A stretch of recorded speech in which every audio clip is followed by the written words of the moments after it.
They tried to come take down my music from streaming. They tried to come stop the growth of my releases. Got beat got for 14 and this shit is decent. Got y'all here for Cormel. They tried to come take down my music for streaming. They tried to come stop the growth of my releases. Got BGAT for 14 in this city decent. Got y'all here for hating and that was your recent. I'm down the Grand Valley, got loud on the pallet. I'm finishing rapping, got CO2 butane. I'm finna extracted. My girl looking sexy, she got me distracted. So I sent her back and got oils and wax. Got OGs and councils, I need me a crown and a council. I'm king of shit. Jump out the phone from T-Mobile. He play steady ringing and white boy with thousands of piece that he begging to bring me shit. Can't send no money through Walmart cause I got to see this shit. Bought me a pot and some soil, I'm seeding it. Source out of Oregon, white and I'm medium. Gorilla style, I'ma grow this shit illegally. No service inside the mountains, no reaching me. Hippies who been here for years, steady teaching me. We in the field and we smoking so peacefully. Came from the street, so you know ain't no cheating me. Keep that little bitch to the curb if she cheat on me. Came with the strap, matter of fact, I got 3 on me. They tryna handle my growth and success. She tryna lay down the night in her set. My bedroom a pool cause she overly wet. Traveling all night made me flood the protect. Traveling all night made me flood the AP. Walk in the house and I fuck her to sleep. Then back to the trap, I ain't missing a beat. 50 cal made these little nigga retreat. I'm saved by the bell like I'm slaying and screed. Watch out the flame and my tire gon' squeeze. My nose in the air, I might turn on the free. All the work I put in got me very fatigued. Been through some shit that you wouldn't believe. Can't handle my lifestyle, I think you should leave. No label behind me, I'm still on the cheat. Cause I know my success is dependent on me. And I know my little children dependent on me. Whether rap working out, I'ma have me some P. Whether rap working out, I'ma swipe some CCs. If I'm broke, they hoe used to turn on, they know now. They just all seen them come out, they clone. No distraction tonight, let me turn on my phone. Finna go drop a tape, let me get in the zone. Finna stop all this thin man inside of a cone. I miss 20 plays every time I drop a song. Got a back to sell all of this shit cause it's strong. I know that shit risky, I might trap along. By any means, I gotta get this shit gone. I promise my trap is gon' chop like a frog. Came from the street, so you know ain't no cheating me. Keep that little bitch to the curb if she cheat on me. Came with the strap, matter of fact, I got 3 on me. They tryna handle my growth and success. She tryna lay down the night of her set. My bedroom a pool cause she overly wet. Traveling all night made me flood the protect. Traveling all night made me flood the AP. Walk in the house and I fuck her to sleep. Then back to the trap, I ain't missing a beat. 50 cal made these little nigga retreat. I'm saved by the bell like I'm slaying and screed. Watch out the flame and my tire gon' squeeze. My nose in the air, I might turn on the free. All the work I put in got me very fatigued. Been through some shit that you wouldn't believe. Can't handle my lifestyle. Got a whole team done, I set up Dr. Road, brand new Dior Python, y'all copping on the light day, got a 50 rock a retro. Got a whole team done, I set up Dr. Road, brand new Dior Python, y'all copping on the light day, y'all. Got a whole team done, I set up Dr. Road, brand new Dior Python, y'all copping on the light day, got a 50 rock a retro. I was out of Portland Ground, back scene, Dang Little. Brand new tech, cost 100, I'm playing with a compact 4-5 green bean, came with a head ring, horse gon' make a couple thing club. Had the car roll through the list, they were too hard. I'ma let the shots ring out like a shooting guard. I just made a 40 from the Barclay debit card. I was out of home, kinda hit me with a Zartar, the field carry set, but the double bag go yard. Surf Jackie O and the trap, watch the Ozark. Just pad nigga with it one, you need 3 label. Breaking down bud on the 5 rack, coffee table. Plus in the load, I ain't like got sent back. Young nigga boy, so I made him go spin back. He don't know the address, spin the whole cul-de-sac. Drake with a biscuit in the cane with a shoulder strap. In the pack when he came, he was deep fried. Say you gotta plug with the bag with a cheap price. Shawty can't shop in the truck, got D9. I was in the trenches with the gang like a D-line. I was shooting movie with a bit like a GoPro 509. I done done it like a Romo. Ops don't get spent, roll them in the front toe. Flip the whole car, you gotta fix it up with Bundo. I'ma be the pack in the truck like a Mundo. Ballin' on you niggas in LA like a Lunzo. You ain't finna shoot it, what the fuck he got a gun for? Still in the trenches cause the nigga really won't smoke. Won't smoke, won't smoke, won't smoke. Got a whole team done, I set up Dr. Road, brand new Dior Python, y'all copping on the light day, got a 50 rock a retro. I was out of Portland Ground, back scene, Dang Little. Brand new tech, cost 100, I'm playing with a compact 4-5 green bean, came with a head ring, horse gon' make a couple thing club. Had the car roll through the list, they were too hard. I'ma let the shots ring out like a shooting guard. I just made a 40 from the Barclay debit card. I was out of home, kinda hit me with a Zartar, the field carry set, but the double bag go yard. Surf Jackie O and the trap, watch the Ozark. Just pad nigga with it one, you need 3 label. Breaking down bud on the 5 rack, coffee table. Had the car the road truck, made a few jewels in. Too much jewel, cause I ain't got room in. One stick, one compact, got 2 with me. One light skin, one dark, got 2 in. 3 month run, no sweat, made 2 million. Have a T as a profile, got too many. I'ma get some M's, I don't care what the cost. He gon' catch a body for a circle, he don't care what the cost. They'll pull up with the blackout, nigga, we on pop shit. We gon' treat the nigga like mosquito, we on all shit. Me and J Rock counting up, eating crawfish. Going with the black like a nigga playing offense. Niggas say took something from me, that nonsense. Party ain't having it, get with the blue lens. 2 rat sweatsuit playing with the red trunk. Riding in the sprinter with the TV and white seats. We gon' leave a nigga outstretched with a white sheet. Side 47 in New York, got big feet. They was 13, 25, I just bought 3. I'm a fleet every time, they ain't never call me. Shout at this point, she said you ain't never call me. I was playing me, fucking little shot at all beat. I'm a real plug, I ain't talk to you, pep squeak, fuck it. I'ma go and get it here next week. Late night crew. Day 364. What up, Kathy? Grace, what's up, cousin? Congratulations to Allen for beating everybody except me.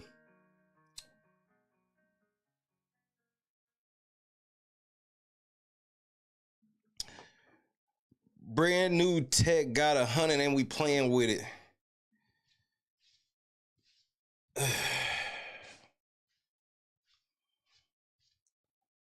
Had to read my horoscope and make a couple things clear. Shout out to Jake Bates for taking me over the top. All I just wanted out of this season, I just didn't want to hear his mouth. I was like, why did y'all let this, bro? I just didn't want to hear his mouth, so mission accomplished. I know everybody in the league was rooting for me. Nobody wanted Allen to win. And that was Allen's fault.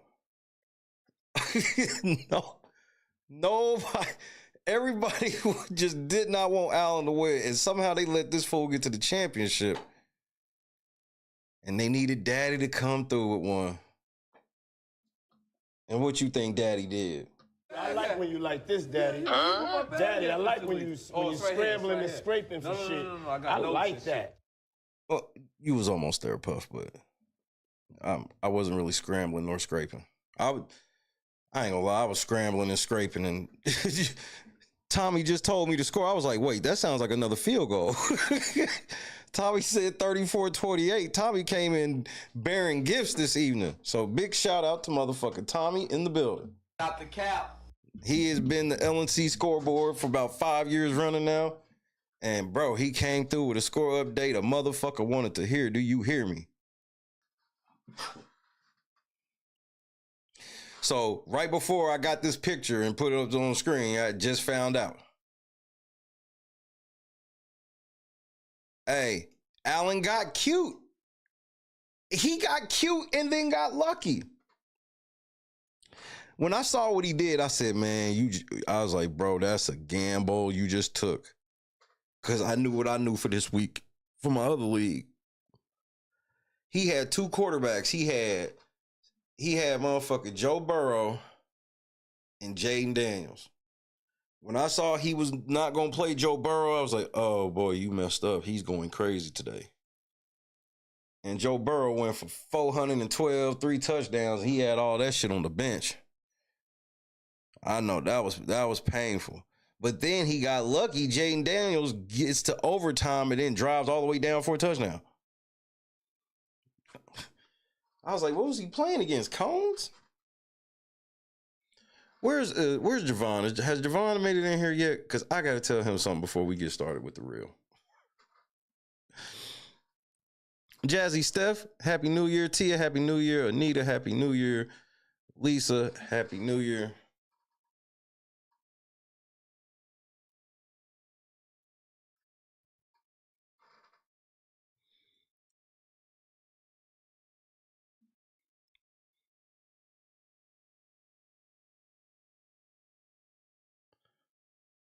I guess he's not here. So look, Jay-Z's lawyer filed something new today. Okay. He filed something new today. Firstly, he filed something about Busby.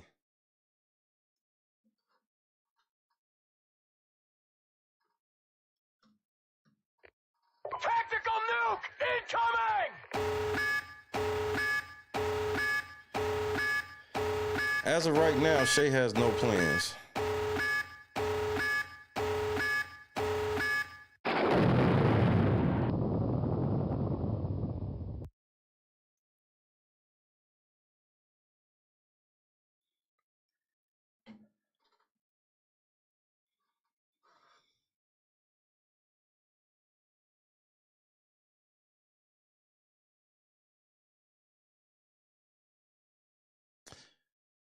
Dawn, Happy New Year. This is from Alex Spiro, who is the lawyer of Elon Musk, Eric Adams, and your boy, Sean Carter, also known as Jay-Z. Ebony Queen, good evening. Blessing, good evening. Happy New Year indeed. Danny, what's happening, cuz? Happy New Year. Dear Judge Torres, we write on behalf of defendant Sean Carter concerning his motion for an order for the preservation of evidence, docket number 48, the motion. In an effort to resolve the motion on December 30th, 2024, Mr. Carter served a document preservation notice concerning evidence related to this action and others. Given that Mr. Busby's counsel has indicated that they are permitted to accept service on his behalf, Mr. Carter effectuated service of this notice today. As such, the court need not intervene to issue a preservation order at this time. Accordingly, Mr. Carter respectfully requests to withdraw the motion as moot. Oh, so now you want to pull the motion out? You want to try to make it sound jazzy? Yeah, we sent some shit to Busby. Yeah, but he don't give a fuck. Did you make or is it coming from the court? French Dip, Happy New Year. Oh, okay. So, yeah, never mind, Judge. We made Busby do it. Yeah, that sounds believable. Nah, don't worry about it. We made Busby do it, so you ain't even got to make him do it now. So, right.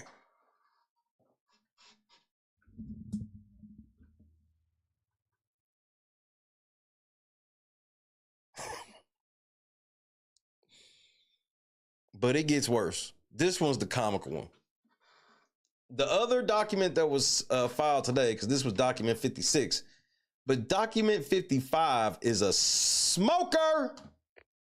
Tactical nuke incoming! For me personally, this is the most devastating thing I've heard come from Jay-Z's camp. For me personally, I'm letting you know now, the media will not report on this the way I'm about to.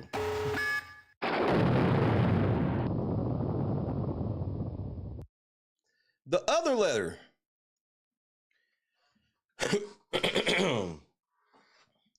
Dear Judge Torres, we write on behalf of defendant Sean Carter pursuant to Rule 3A2 of Your Honor's individual practices in civil cases to inform the court that Mr. Carter seeks to file a motion pursuant to Federal Rule of Civil Procedure 12B6 to dismiss the First Amendment complaint, docket number 29, the FAC, in accordance with Rule 3BI of Your Honor's rules. On December 19th, Mr. Carter sent a letter to plaintiffs setting forth the basis for his motion and advising that Mr. Carter would file this pre-motion letter if plaintiff chose to stand on her FAC. Plaintiff was required but failed to respond to Mr. Carter's letter within 5 business days. By December 27th, Mr. Carter interprets plaintiff's silence as confirmation that she will stand on the FAC as pled.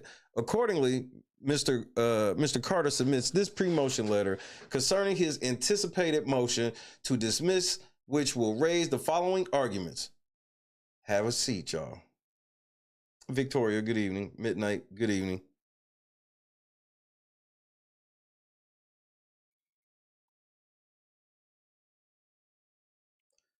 So watch this.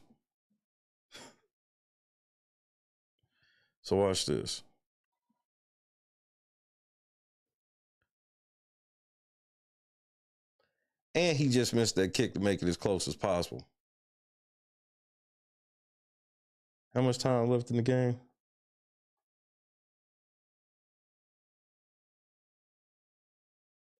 Yeah, he probably won't get another kick, but yeah. He missed the kick and I lost the point, but I'm still ahead.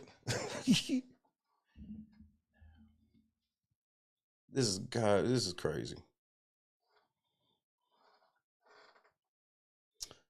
So, first, plaintiff cannot recover for her sole claim under the Victims of Gender Motivated Violence Protection Act, the GMV law, as a matter of law because the statute does not have retroactive effect. Plaintiff asserts a violation of the GMV law for conduct that purportedly occurred in September 2000, but the GMV law was not enacted until December 19, 2000, 3 months after the FAC claims the conduct occurred, and cannot apply retroactively to create a cause of action unavailable to plaintiff at the time in question. Jay, I want you to listen to me, and I want you to listen to me clear. I want you to listen to me, and I want you to listen to me clearly. If you want people off your head, you're going to have to just beat this rape case.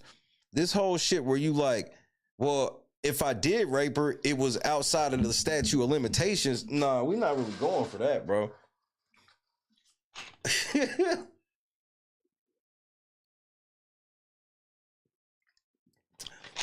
This nigga's like, well, that law didn't start until December 19th, 2000. And she said my client raped her in September 2000. So she's shit out of luck. Nigga, this is y'all strategy, bro, for real? Nigga, Jay, you can't be serious. you can't be But look, here, watch how he fucks this up, though.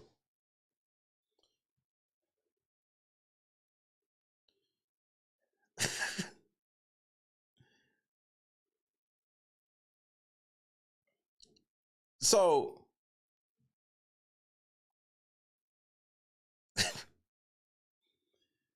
he cites Louis V. Needhofer, 2023 WL 8777015 at 2, Southern District, New York, December 19, 2023, dismissing GMV law claim related to conduct that occurred before the GMV law was passed because statute does not provide for retroactive or immediate effectiveness. NYC local law number 73 of 2020 at 3, noting December 19, 2020 enactment. See also NYC admin code 10-1105, noting the GMV law was added LL 73/2000 1. See also admin code.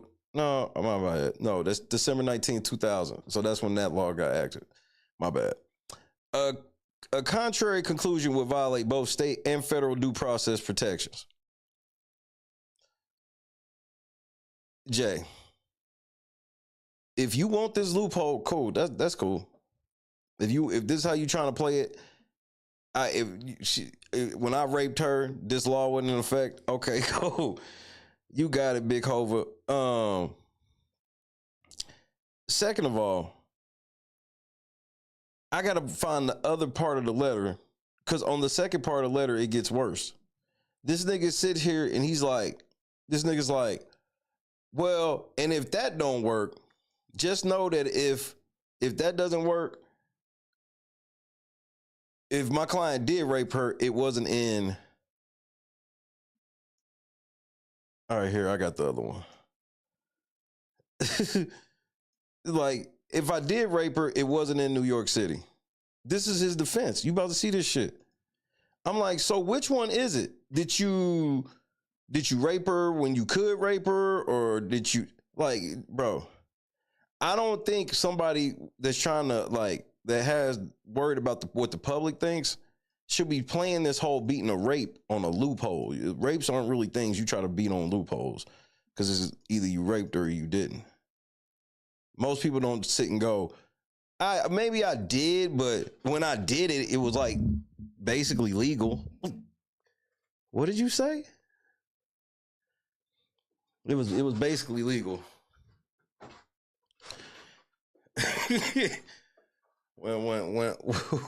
when I raped her, it was legal. All right, so page 2.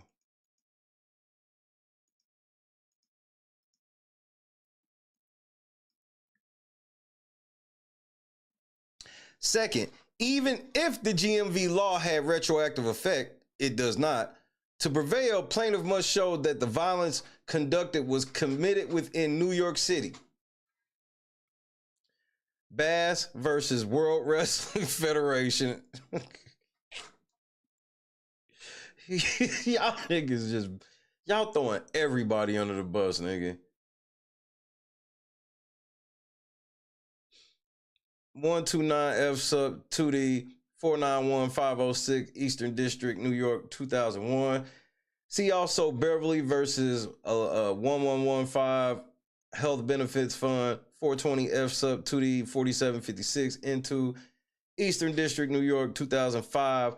administrative code claims apply only to acts occurring within the boundaries of New York City. The FAC alleges the voluntary or the violative conduct is for sexual conduct, but does not assert that this conduct occurred in New York City, nor could it. Really, nigga? Yes, these niggas is now referring to the World Wrestling Federation. I'm done.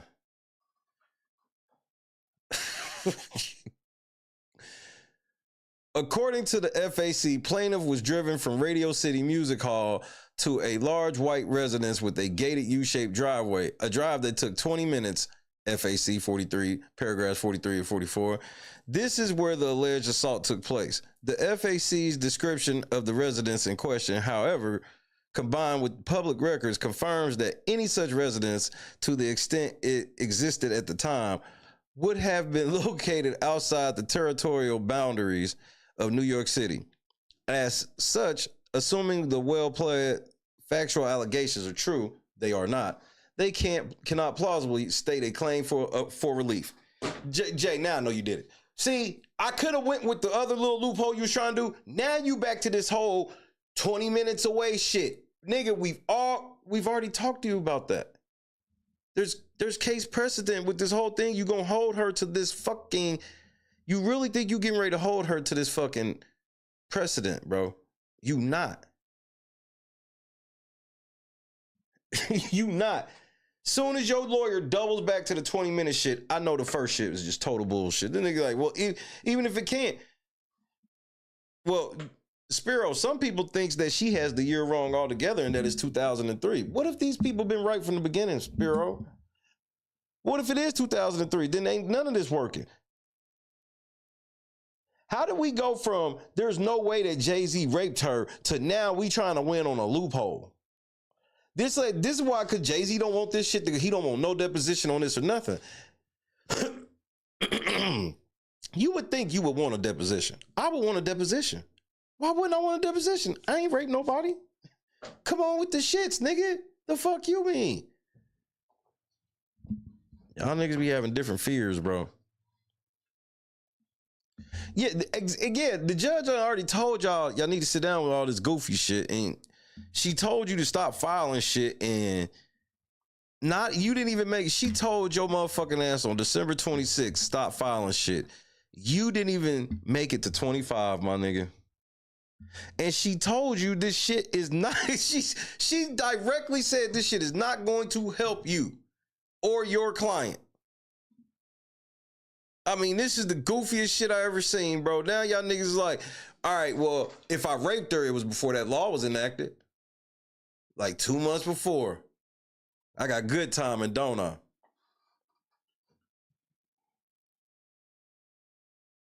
It's your boy.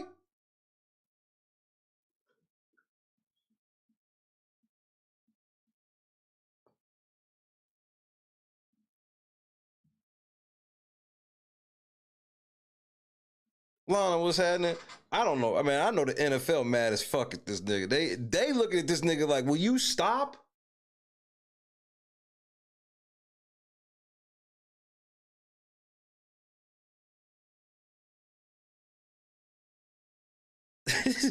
This nigga's like, if I raped her, it was before this law was enacted. This is like this nigga's, this is what he's trying to do. Like, you can pull, I understand using loopholes, but when you an entertainer and you trying to be on this level of Jay-Z, I got to be honest. Me personally, it makes me think you definitely did it now. You never respond to shit, and then you start responding to this, and all of your responses sound guilty as fuck. You trying everything you can to just get this shit thrown out, where it's like, nigga, if you didn't rape her, why don't you just prove it? Actually, you ain't even gotta prove it. The burden of proof is on them. Jay know about some evidence. Maybe J-Lo told him. Maybe after J-Lo signed that shit, because Jay wouldn't meet with him. Maybe J-Lo met with him, signed off, and she told Jay, was like, hey, nigga, just so you know, they got X, Y, and Z.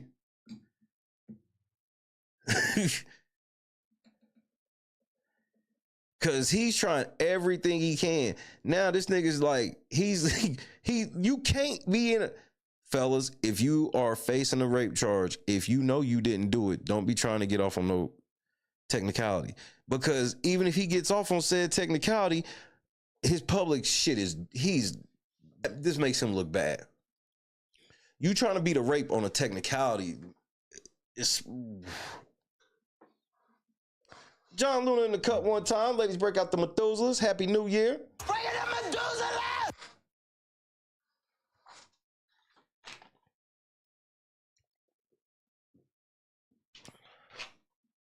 Yeah, you gotta fire Spiro. Cause this is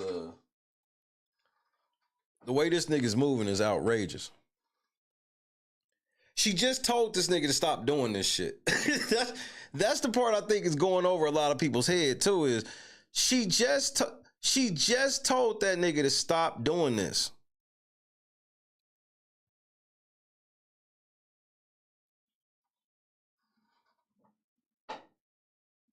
Stop filing a bunch of dumbass shit, please.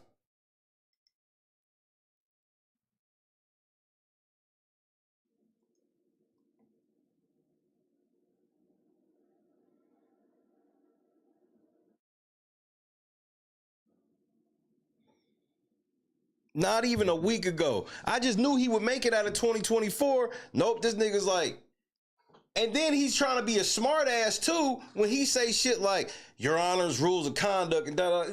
Bitch, she told you the rules. You don't want to try to do this shit this other goofy way. Now he's like, all right, well, I'll do all the same shit again, but I'll do it the right way.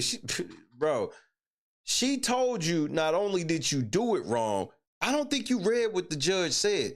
The judge was like, not only did your procedure was wrong, the shit you was saying was off the hook. She was like, even if she was like, just so you know this next time, I'm just gonna strike your shit just based off of that shit, let alone this other shit. Did he not read the fucking letter that we read? Did he not read the letter that we read where like the judge told him to cut all this dumbass shit out? Melrose, good evening. Chadrick, what's happening, cuz?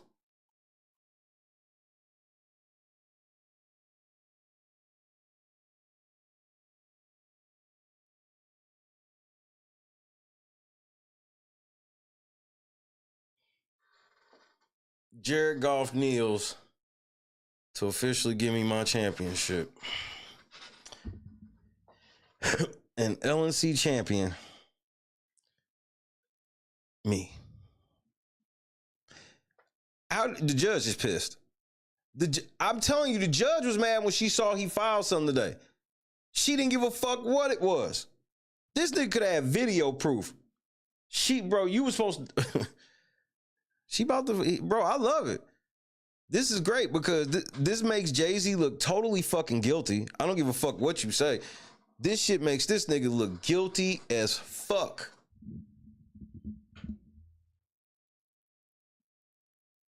Desperate times call for desperate measures.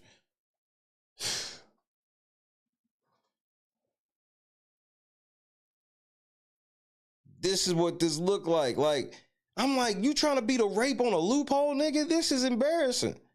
But if you actually rape somebody, wouldn't you say, I'd rather look like I raped somebody on the outside than convicted on the inside?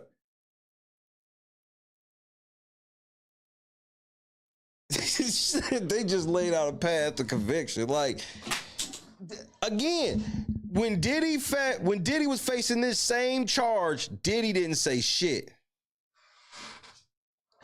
Diddy didn't get all out of character, none of that shit, bro. And I think it's because, here's the fucked up part. The way you acted, Jay-Z, I'm thinking that you was there at like everything, bro.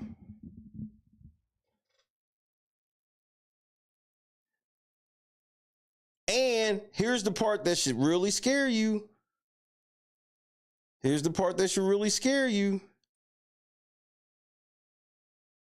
Jay-Z don't even know which chick this is. So what do I mean when I say that? What do I mean when I say that?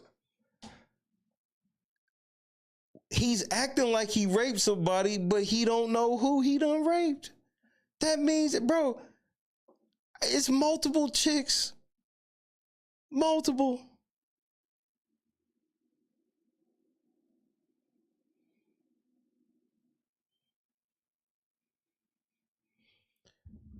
Because if it was just one chick he raped, he'd know exactly who it is. He really don't know who this chick is. Because the moment he know, he gonna let us know.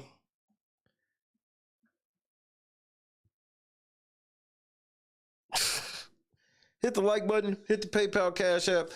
Tonight's goal is $24. It is our last goal of 2024.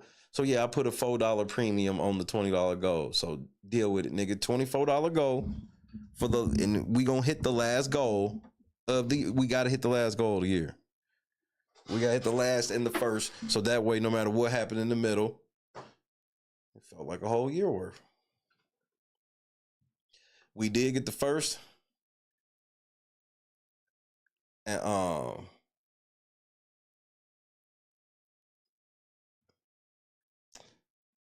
we gonna get the last. Jason, what's happening?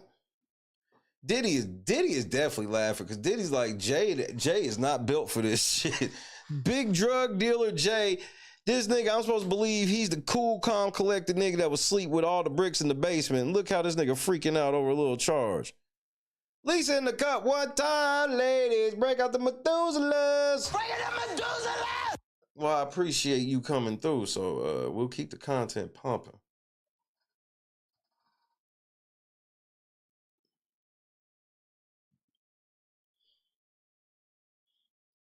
Look, thank you, Chad. Oh, so you was a sore loser. You gone to the kitty. You take your crybaby ass to the kitty table. You talked all that shit. I can't even get a motherfucking congratulations. Man, well, you can take your bitch ass to the kitty table. You fucking loser. How dare you? How dare you? How fucking dare you? This is why nobody wanted you to win, bro. I'm telling you, I put it on everything I love. This is why nobody wanted you to win. Shit like this right here. He want Chad to have sympathy for him when Chad lost by less than 1 point. The one nigga he shouldn't even say that to is Chad. Chad ain't trying to hear that shit. Chad, like, I had to take an L like that, so you take that, Nick. Congratulations. Thank you, Chad. I appreciate you, bro. Chad took a tough loss.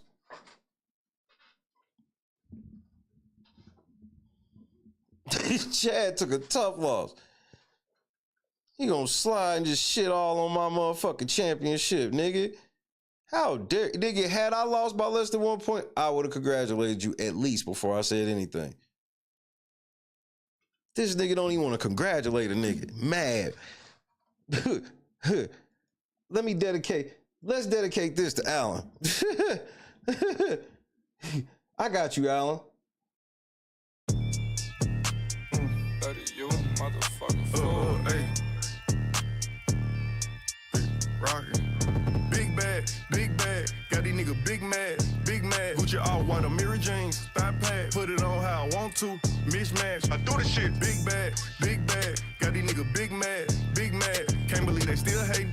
Big sad. Fuck around and get smashed. Bitch ass. Big bag. Got these niggas big mad. Gucci all white on mirror jeans. Thigh pad. Put it on how I want to. Mismatch. I do the shit. Big bag. Got these niggas big mad. Can't believe they still hating.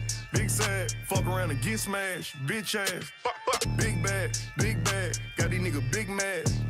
Gucci all white on mirror jeans. Thigh pad. Put it on how I want to. Mismatch. I do the shit. Big bag. Got these niggas big mad. Can't believe they still hating. Big sad. Fuck around and get smashed. Bitch ass. Big bag. Got these niggas big mad. Gucci all white on mirror jeans. Thigh pad. Put it on how I want to. Mismatch. I do the shit. Big bag. Got these niggas big mad. Can't believe they still hating. Big sad. Fuck around and get smashed. Bitch ass. Big bag.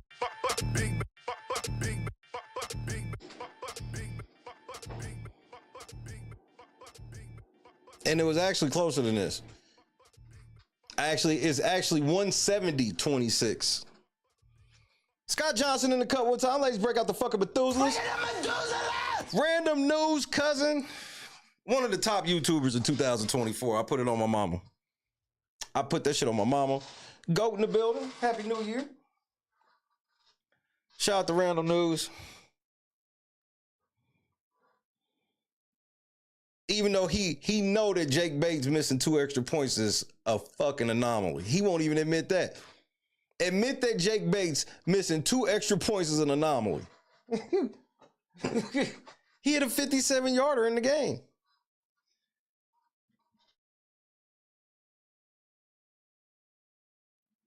I can't even get a congratulations. I can't even get a congratulations.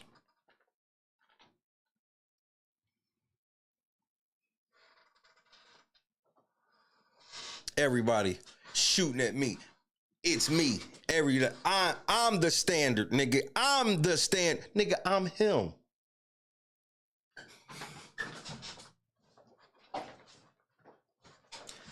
Nigga, discount double check, bitch. I'm him.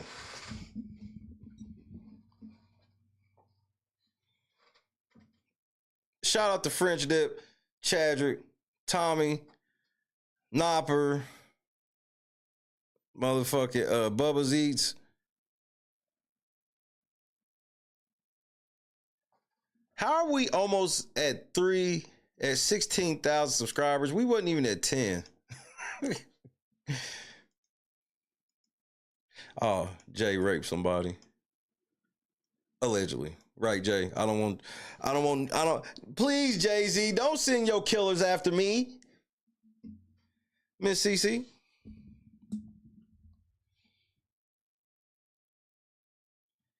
No, I haven't showed the Cowboys, bro. The Cowboys, bro. What we did to y'all, nigga. We have our nigga Tanner McKee. Tanner McKee was fucking the Cowboys up, nigga. Woohoo! Miss Lady. No camel. Look, Jay. This little scam you trying to run to get out of this shit, I'm telling you, man, this shit's not gonna work.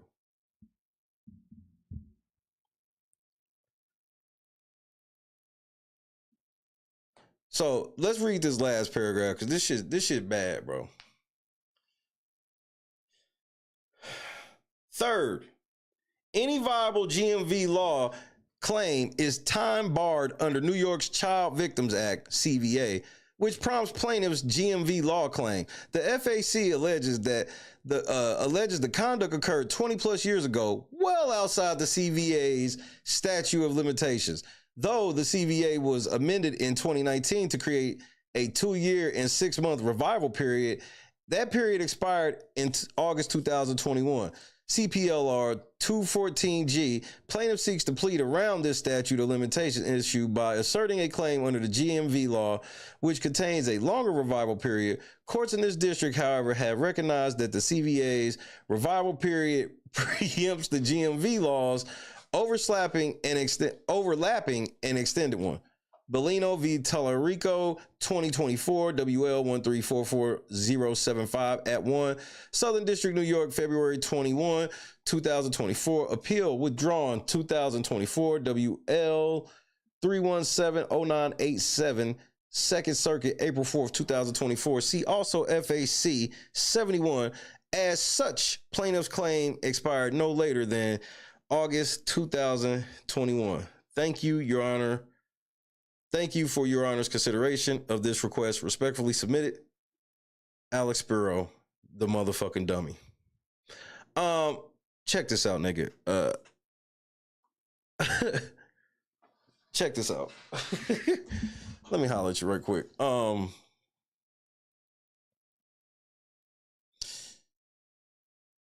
You trying to beat a rape on technicalities is wild. It is the most dumbest strategy I've ever seen a motherfucker try to do.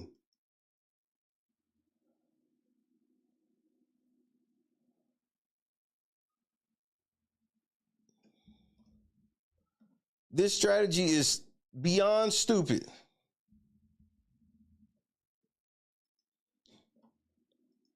Busby responded. I mean, look at TMZ, how they reported this shit.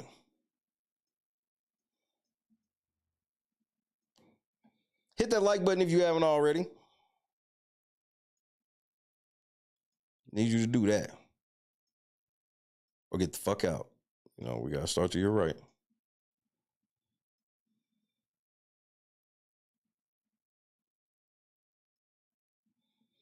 Jay-Z's lawyer eyes legal loophole in attempt to throw out rape lawsuit. Doesn't that just read bad? Doesn't it just read bad? Jay, these niggas have had your back this whole time, and now they are slowly starting to change the way they report on you. I mean, it ain't like Jay performing at halftime. As far as we know, they could have already removed Jay from shit, and they just slowly just gonna move. Like, maybe he show up to the game, maybe he don't. I mean, this nigga's ugly as fuck, bro. Wowzers. Jay-Z's attorney says there are a bunch of holes in the rape lawsuit against the rapper, and he's looking to have the case thrown out. In new court documents obtained by TMZ, Alex Spiro, the lawyer representing the rap mogul, says he's gearing up to file a motion to dismiss the lawsuit against Jay-Z, claiming the statute Jane Doe is suing under didn't take effect until after the alleged sexual assault. It can't be applied against the rapper retroactively. And then this is the picture they put up of you, nigga. This just sounds bad, nigga. Hold on, where my checks? Jay, this shit sound bad, bro. I ain't gonna hold you, Big Hova. This don't sound very kosher. I mean, this nigga looking like, first of all, he look like he on that Fent. Them are the eyes of the Fent monster. As Jay-Z's attorney puts it, the statute was enacted in December 2000, 3 months after Jane Doe claimed she was sexually assaulted by Jay-Z and Diddy at an MTV Music Awards after party. Yep. Let's try to beat a rape on a technicality. Hey, she said we raped her, but we raped her 3 months before the law, though.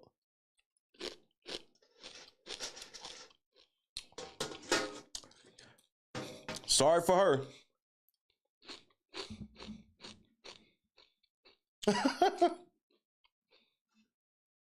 And even if the statute did apply, Jay-Z lawyer said it only covers conduct committed within New York City. So if you're not gonna buy that we raped her 3 months before it was illegal, then buy that we didn't rape her in New York City. It's your boy. He says Jane Doe claimed in her complaint she was driven from Radio City Music Hall to a large white residence with a gated U-shaped driveway about 20 minutes away. But Jay's lawyer says any residence with that description, if it existed at the time, would be outside the territorial boundaries of New York City. We back to this bullshit. Jay's lawyer doesn't stop there, arguing any of Jane Doe's possible claims have expired way back in 2021. So if we did rape her, she had to tell y'all before 2021, and she did. Jay, you're finished.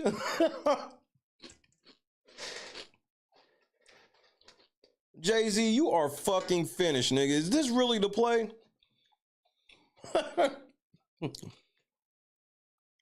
Big Crunch Bar Busby, what you think about all this? From the looks of it, the rapper's legal team is fighting hard to get the case tossed out. Jane Doe's attorney, Tony Busby, tells TMZ, quote, These are technical arguments being made, and the law is clearly on our side and the side of the alleged victims. The law is well settled that we are correct. Jay, Crunch Bar Busby done won again, nigga. Crunch Bar Busby for the win again, nigga. Big Crunch Bar done got your ass again. He's already responded to this foolishness. Hey, yeah, they can do all that shit, nigga. The law on our side. What?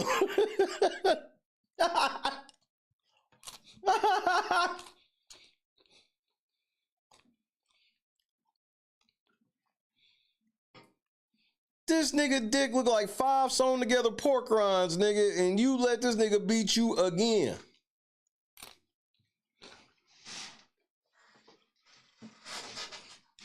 Nigga dick look like a Nestle Crunch out here destroying you every chance he get.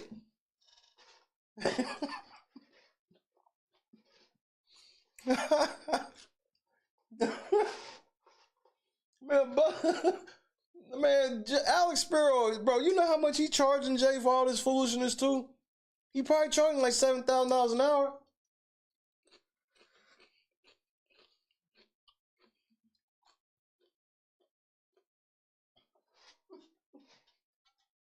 Jay, bro. This one bar. This nigga he dropped one bar. These are technical arguments being made, and the law is clearly on our side and the side of the victims, nigga. The law is well settled that we are correct. So they can do all this shit. Go ahead. And here's the thing, Alex. If you wrong, this is strike 2. We just heard how the judge just talked to you over the other shit. 4 motherfucking days later, first day of business. So it really ain't even 4 days later. It's 1 day later. First day of business.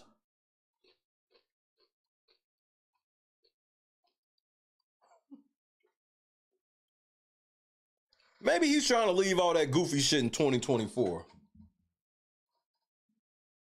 He getting it all off now. Busby is not pressed. Trapping After Dark, what's happening? Big Crunch Bar for the win. And I think Clee was right. I think that nigga Dame Dash should try and get somebody to pay him because the stories are getting worse. Memphis Bleak, you was out here getting your chain snatched? Nah, hold on. We gotta get that video up. Dame Dash out here reckless now, though. They gonna kill him.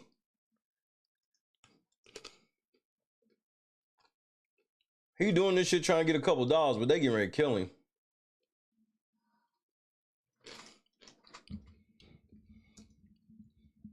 Damn, you popping up into the algorithm too much.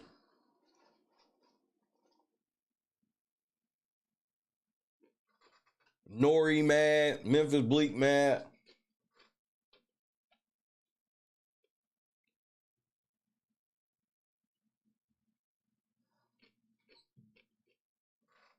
But he be out here with these old man outfits on. You have me cracking up. I'm gonna just play it right here. Fuck it. A-Dub in the cut one time. Ladies, break out the Methuselahs. Break it up, Methuselah! I think, man, Busby he's chilling on a level that should really scare Jay, bro.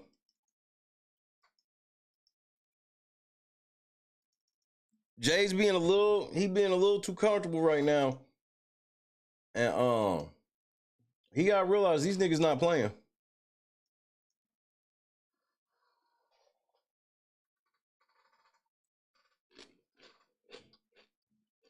Cause every time he do this shit, Busby just be like, bro, we gonna win. And what happened last time Busby said it?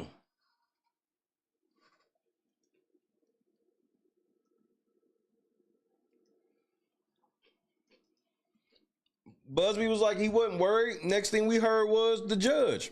Busby's like, we gonna let the motherfucker, we gonna do this shit in the courtroom. That was like the last thing Busby said. Next thing we know, the judge come out and tell Alex Spiro, man, you need to cut out all this shit talking about Busby. He ain't got shit to do with this. He ain't got shit to do with that.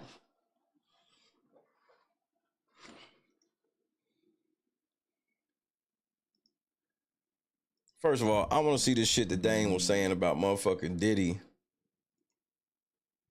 It was some shit he was saying about Diddy and Jay. I think like Jay wasn't as good. I don't know, man. He been saying some wild shit.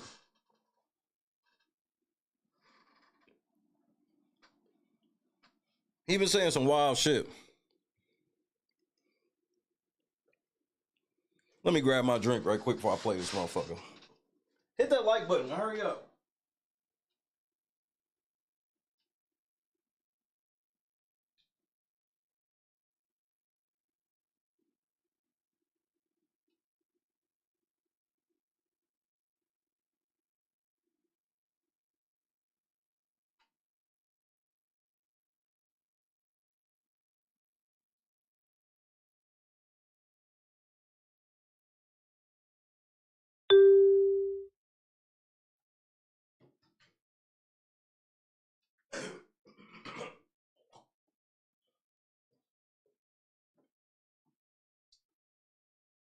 Went too far past, huh? Not really. All right. Dame Dash, you got the floor.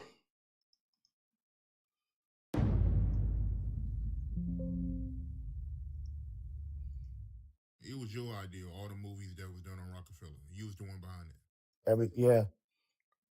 Every single thing that happened in Rockefeller was basically my idea. Anybody from back then know he not lying. And no, he don't even get credit for motherfucking he don't even get credit from the fact of he discovered Kevin Hart. He was the first person to put Kevin Hart in a movie.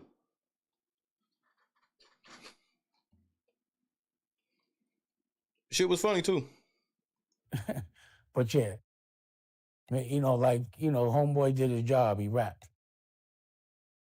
How did state property come about? Well, that's my model for music. If you want to break a record, I just looked at who was the most successful. So, whether you like it or not, Elvis was one of the most successful. And the same time Elvis was the #1 rock and roll artist, he was the #1 actor. You look at Prince, Purple Rain, right? You look at Diana Ross, she made movies. The ones and the artists that you remember are the ones that made movies. That's how you break, any group. So Rockefeller, we broke with, because we were in trouble until Streets is Watching. You know what I'm saying? Big trouble. And, when State Property, I gave him the name State Property because State Property 1 and State Property 2 were good to me. They were good. And State Property, the production value in State Property 2, it definitely stepped up. They were always in jail. Every one of them, except Freeway, always had a case. So he's like, we might as well just call y'all State Property. And it was about making a movie, and in the movie, putting all the crew in there. 2 was fun. 2 didn't have the same effect of 1, but I thought 2 was more fun. I thought it was fun. It was a fun movie.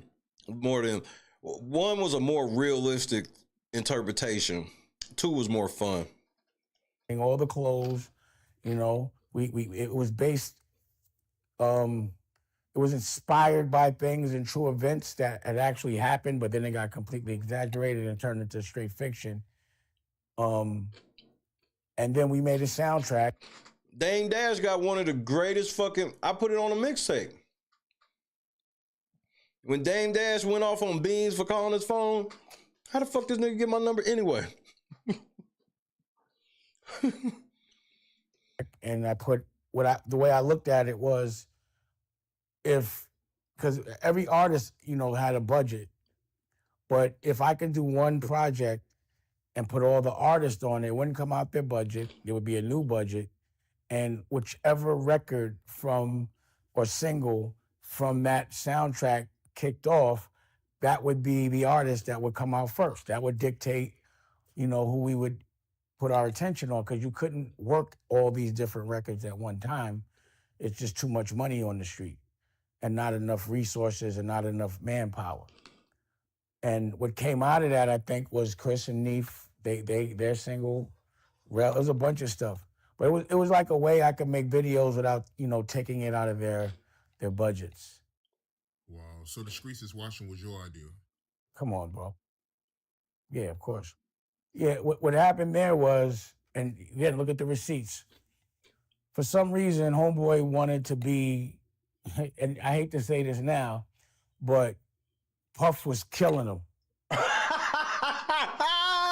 I like when you like this, Daddy. Daddy, I like when you scrambling and scraping for shit. I like that. Hashtag Shay was right. What did I tell y'all from the jump? I was like, they always trying to make us think that Jay was more popular than Diddy, but Diddy was always killing this nigga. They both had liquor. Whose liquor was more popular? They both had clothes. Whose clothes were more popular? Like, stop playing, bro. Like, Jay-Z's a paper champion, nigga. And look at the receipts. For some reason, Homeboy wanted to be, and I hate to say this now, but Puff was killing him, right? He was killing him is when Biggie died. And on another note, I was in the studio when Source Money wrote Every Step You Take, because Puff started to try to pay the artist on Rockefeller and State Property to come write for him. And I wouldn't let any of them go over there without me because I didn't want them to be influenced by whatever was going on over there. So I was like, I'm going over there. I would never let them go over there without me. And I would make sure. So you was with Diddy a lot then, huh? I negotiated all their deals. So anyway, Puff was rolling. I remember running into Mace right before he did that video with the red shiny suit on. And I'm teasing him like, yo, what are you doing with a red shiny suit on? And he was tight like, man, Puff got me doing this. And I'm like, yo, what happened to Mace Mussolini? But that shit worked. So I guess, you know, Jay wanted a Hype Williams video and I wasn't jacking Paul's hype neither. I didn't want nothing to do with that shit. And Hype gave us a treatment that had Jay as a clown, literally a balloon. He had his nose as a balloon and he pops it, right? And I was like, yo, he's trying to pause, give us the banana in the tailpipe. But Jay was like, nah, you know, that's what everybody doing. That's what we got to do. All right. So we do it. It's called Sunshine. You know? And we got these suits on. And what was f***ed up about it was I was like spoofing them. Like I was like, oh, we got, you know, it was like a spoof. And everyone took it serious because we had suits and they roasted us for that video. I'm talking about everything was on the line. Leor said he wasn't fucking with us no more. I was going to give him his money back that they had advanced us so we could go be independent again. And instead, I decided to make a movie about the B-sides. The tough, because I like the B-sides. I hate singles. Because I don't want to hear everything that everyone else is listening to. I like to be different. So I like when you get in my car for you to hear some fly shit that you never heard before. Because I'm Dame Dash. I should never be playing something that you heard before. You should be hearing some bubonic shit when you get in the car with me, if I'm Dame Dash. And I've gotten in the car with Kanye and everybody else, and always be like, yeah, you know, it's always something they didn't hear. And the reason why is because I keep a lot of eclectic people around me. But anyway, that's another story. Pause. But because of that video, that was the reason. What's another word or term for eclectic people?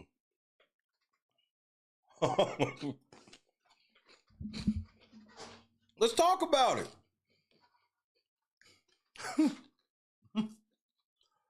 Oh yeah, we could say weird. But this is Dame Dash talking. I know who he wouldn't say it is, and I know how he would say it if it was.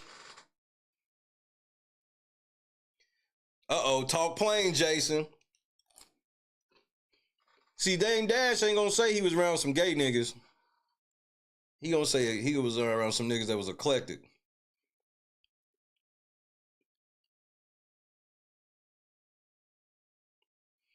Him and Jay was homies.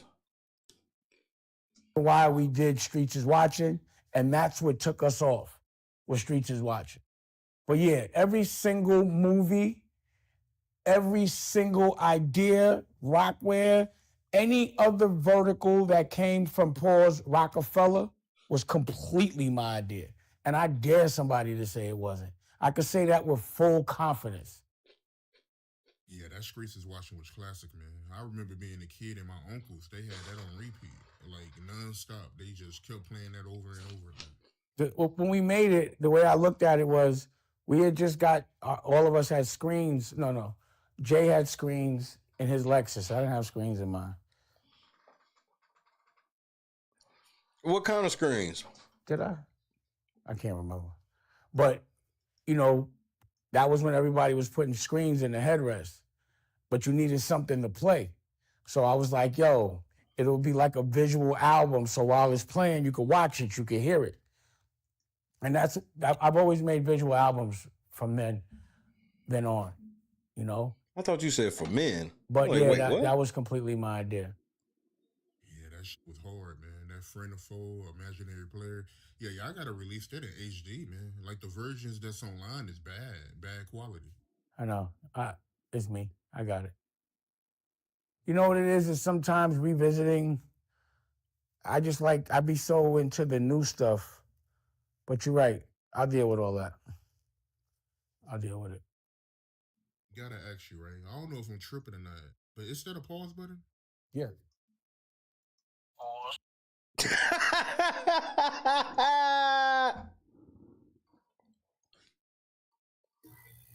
Pause. I think my pause button is better, bro. I think my pause button better, cuz. All that. I'll deal with it. Gotta ask you, right? I don't know if I'm tripping or not, but is that a pause button? Yeah. I get sick of saying it, so you know. Now we made some pause buttons. You sick of saying it, and so instead of just not saying it, you got a button now. You can't make that shit up with this nigga. Hey, that other puffy chick, remember the one that got Ariel as a lawyer? So yeah, she from around here in Oklahoma where I'm at. Oklahoma's starting to give her they starting to push her story a lot, bro. So I don't know if Ariel done got to the people here or what, but she's starting to hit the local news here more and more. Here, I'm about to show y'all. Courtesy of Channel 5 here in Oklahoma.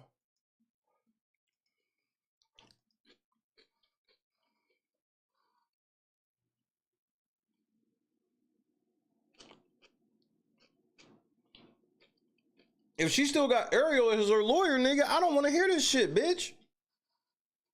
You gotta get rid of her first before I take anything you saying seriously.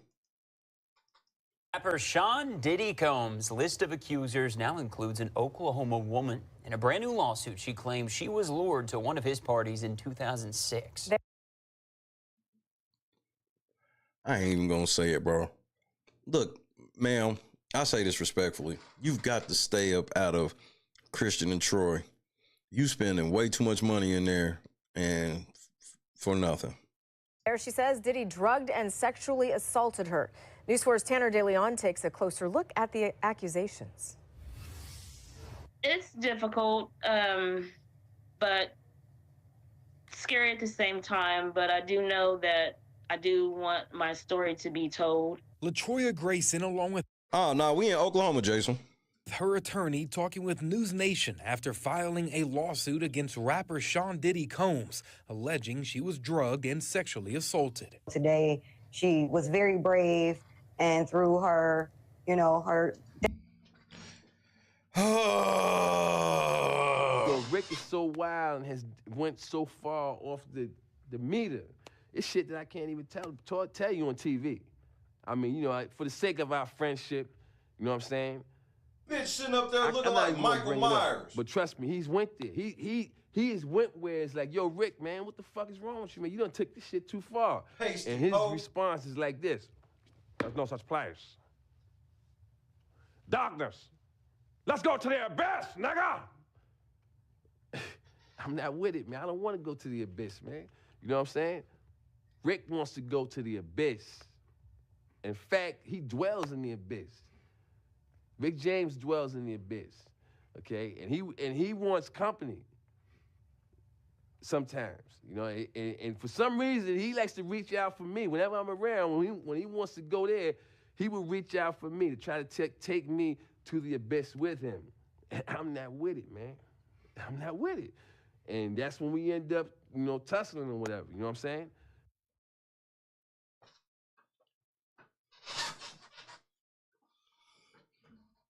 This bitch look like Michael Myers in the face, bro. Like, she's got to stop bro, we know you light skinned. Why do you have to keep making it lighter? You damn near the same motherfucking tone as Michael Jackson. You are not alone. I am here with you. You telling me right now this ain't what this bitch is sitting up here looking like. Put on your mama. Put on your mama.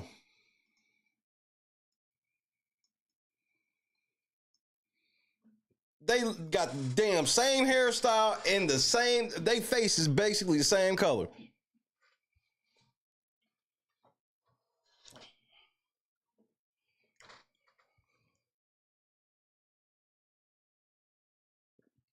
Put on your mama, she ain't sitting there looking like Michael Myers, nigga. I try to tell y'all, nigga, but y'all niggas don't want to fucking listen. You need to fire this bitch. If you telling the truth, she's not gonna help. You need to fire her. Doubts wanted to come forward. According to the lawsuit, Grayson says her half-sibling went a trip for two to attend one of Combs' parties in New York City in 2006. The lawsuit goes on to say during the party, Grayson, who was 23 at the time, started to feel sick and became unconscious after 2 drinks. She said she woke up in a hospital with a ripped shirt, missing underwear and shoes, and no recollection of how she got there. Her next memory was being in a hospital.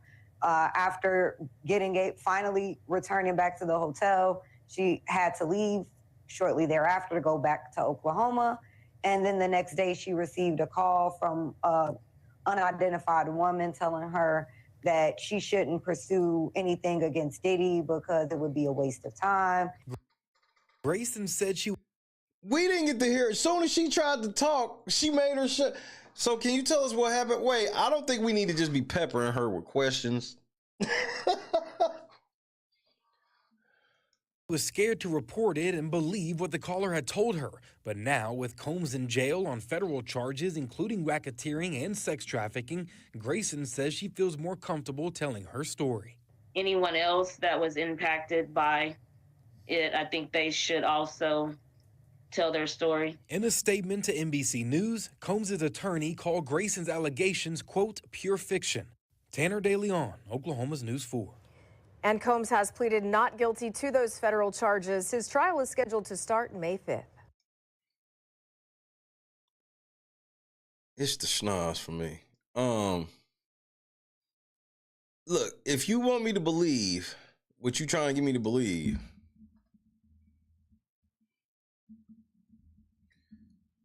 like, I need you to get a new lawyer.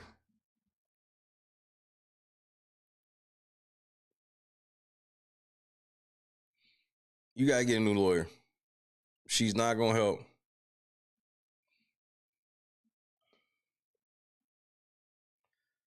It's just weird. Why are y'all pumping her all of a sudden here? Oh my, give a fuck. And especially if y'all ain't getting no new interview, like, what's the point?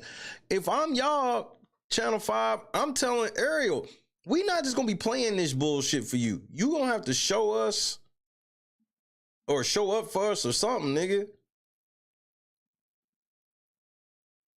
Man, y'all know y'all dirty motherfucker for putting Diddy and Jay kissing each other on the thumbnail, nigga. Why are y'all doing this? All right, let's check out what Dane was saying in this other video I caught.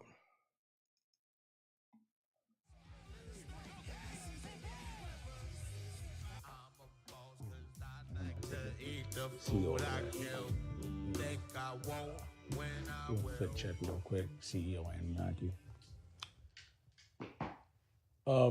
If you haven't already, press the subscribe button for America New Networks and download America New Networks. Nigga, I'm not doing none of that, OG. It's Anunnaki CEO.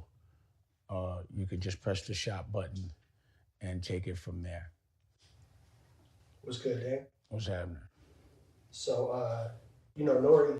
had a couple of choice words for you on vacation. What'd you think about that? You know what? Let me find that because N.O.R.E. did talk some big shit.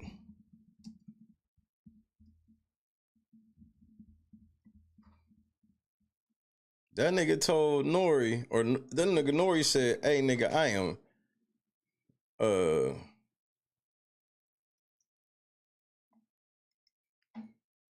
nigga said, I will clap back. I'm not Jay, nigga. But I'm gonna be fair. I'm gonna let N.O.R.E. get what he said in, so that way it is fair. Hit the motherfucking like button if you ain't already. If you have, thank you. Rest of you niggas, hit that shit.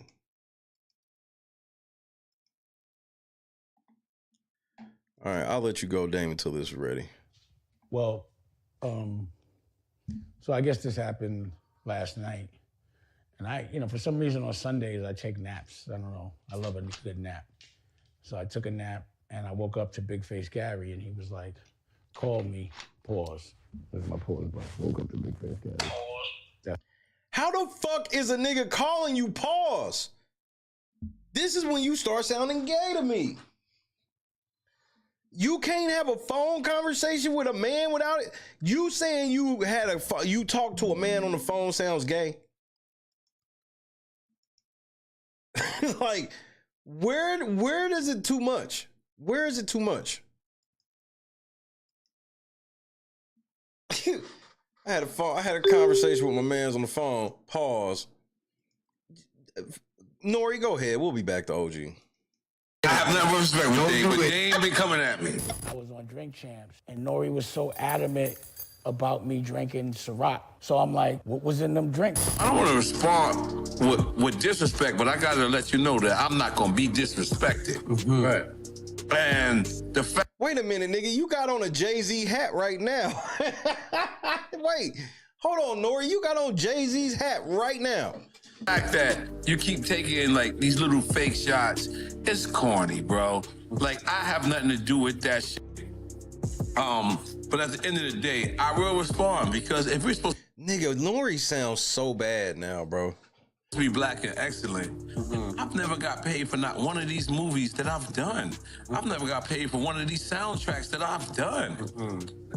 So where is this real CEO shit that, has been brewing? Like, and I respect you. Like, I do not want to start this off by disrespecting the person that I actually respect. But I gotta address you if you're addressing me multiple times. N.O.R.E., that was your weakest response ever, nigga.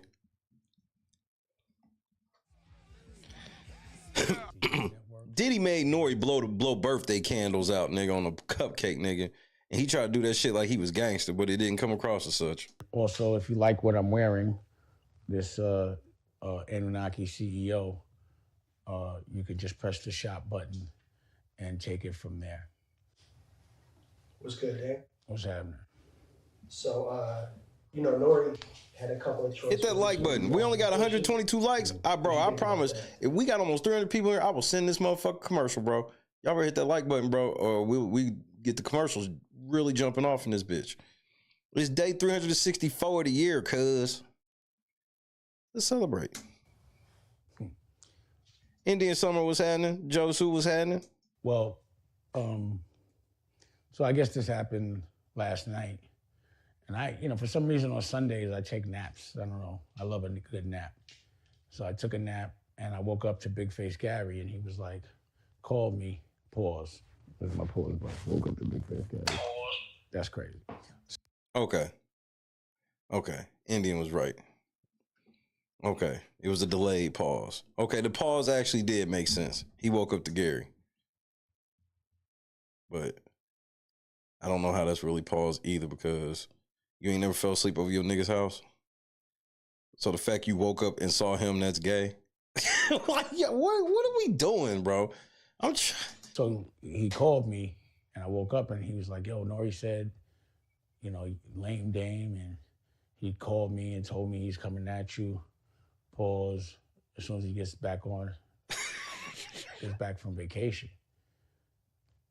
And I was like, huh? Dame is the reason why, bro, I've always used pause literally as an ongoing joke.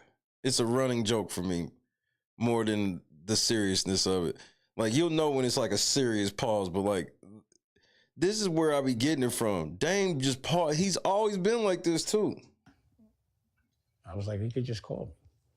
So he called back with N.O.R.E on the phone, and then N.O.R.E put Bleak on the phone. And, you know, something happened that I really liked. We talked like brothers. When the Rainbow Warriors came through and made people stop saying no homo because they was getting mad, because they was offended by people saying that they're not gay. I literally had that argument with somebody when I was DJing before, and I said no homo on the mic. The motherfucker was like, that's offensive. I was like, how the fuck is me saying that I'm not gay offensive to you?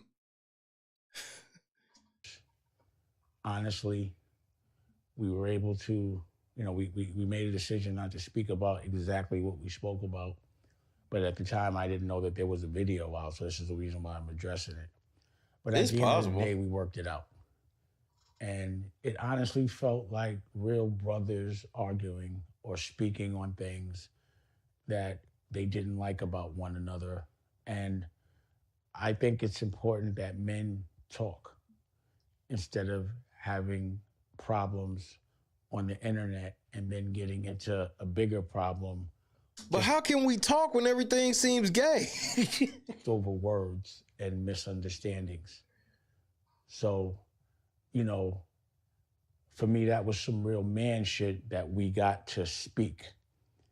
And the only reason why at times I'm gonna get on an interview and speak about things that are bothering me is because I can't get to that person to speak to them, or they haven't reached out to me.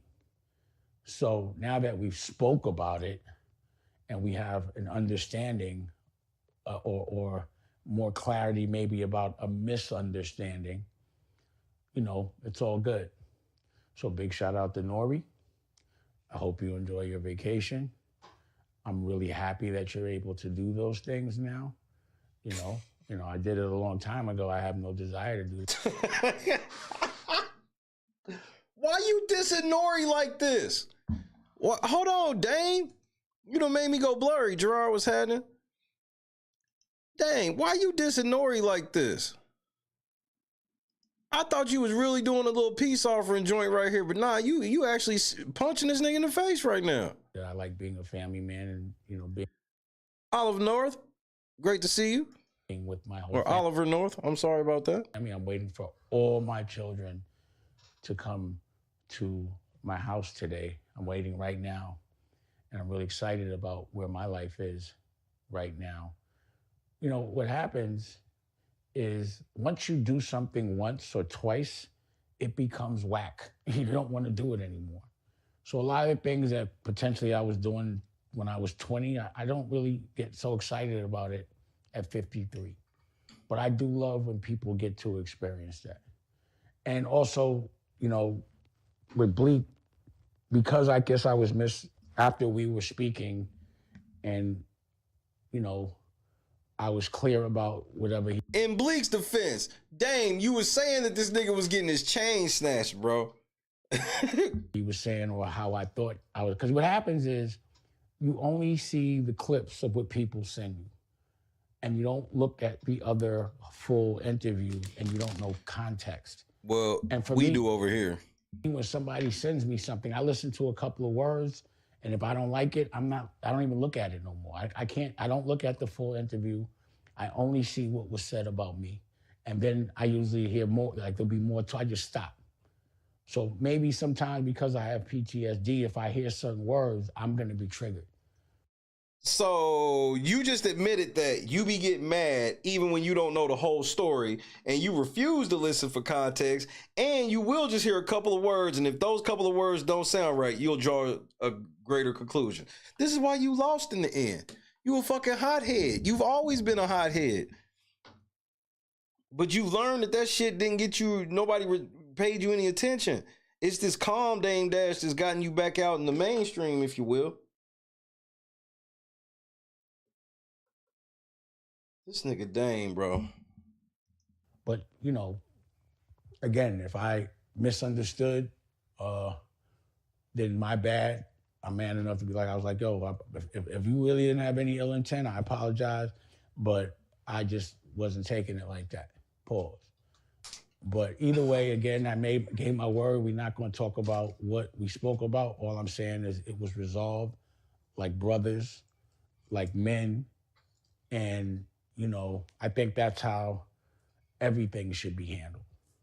So the reasons why sometimes I'm asking questions and I'm speaking is because I can't get a conversation with the person that's actually doing the things I don't like. I just be wanting to know why. You know what I'm saying?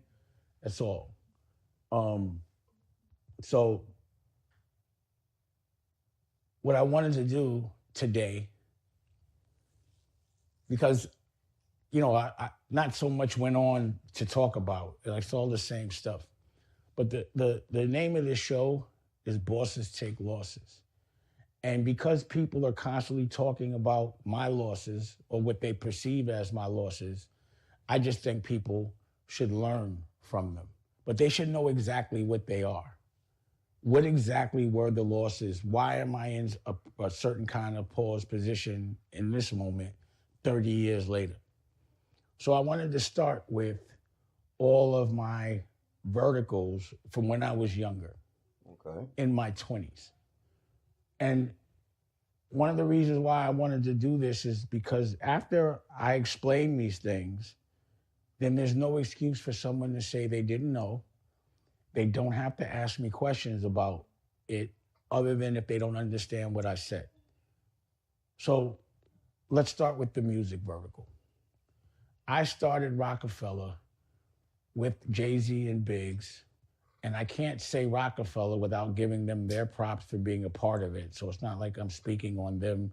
And this thing of saying that, like, I made up the word chatty patty. A chatty patty is someone that talks about someone else's business. Yeah? Not someone that talks about their own. So y'all could remix the word all you want, but if you're saying that me talking about my business is chatty patty, then you don't know the definition of it. You can't compare me to people that talk about other people's business that they have no business with. I don't do that. I only talk about my business, period. Just wanted to say that. And I can speak about my business as many times as I want, and I can answer any question. Do you still feel that way about Memphis Bleek? Is Memphis Bleek's chain getting snatched your business? Question that I want to answer. I'm not going to not answer questions because it may offend the person that was in that part of my history. So, Rockefeller. Now, Rockefeller was rolling, and it was doing very well. And yes, I was always trying to get new artists because Homeboy was always saying he was retiring since Reasonable Doubt. So as a businessman... Not Jay always said he was retiring. Of course, I'm going to try to get as many artists as I can so we don't have to depend on that person. But what happened was when our contracts were up, and I hope y'all could follow this. I hope that y'all can put your CEO glasses on and really keep up with what I'm saying. So at the end of our term, and we were selling Rockefeller, there's a negotiation that happens. But right when that happened, for some reason, in the newspaper, there was a contrived problem between me and Homeboy. And you can... Bro, just say Jay, man. Will you stop calling this nigga Homeboy? What really I want people to focus or ask this question, has anybody ever seen me have a argument with Homeboy? Has anybody, any rapper, anybody ever seen me and that man have a disagreement and argue? Never. It never happened. So when I'm hearing that we got problems, I'm like, yo, why are they saying we have problems? And why are they doing it right when we're negotiating the final sale of Rockefeller? And if we're going to negotiate so we can get the most money, all of us, because you got to think, Kanye, Jay-Z, Cameron, Beanie Siegel, State Property, M.O.P., N.O.R.E. Sam D was happening? Joe Buttons. We didn't have any problems. There was never like a time that Rockefeller was ever whack until there was no Rockefeller. So we would have kept the united front. We would have all made a lot of money. Didn't mean I had to be around Homeboy. It meant that I would just dealt with all of these other new artists like a Beanie Siegel or State Property and made sure that, because what I was working on was each one of their clothing lines, each one of their movies. Everybody was going to eat. It wasn't meant to have 1 billionaire. It was meant to have 12 and more.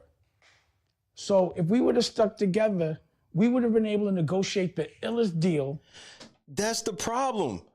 You wanted this level of ownership Jay-Z ain't never want. Jay-Z doesn't care about like direct ownership and no shit. Jay-Z just wants to be continually climbing to the top, even if that means working for somebody else.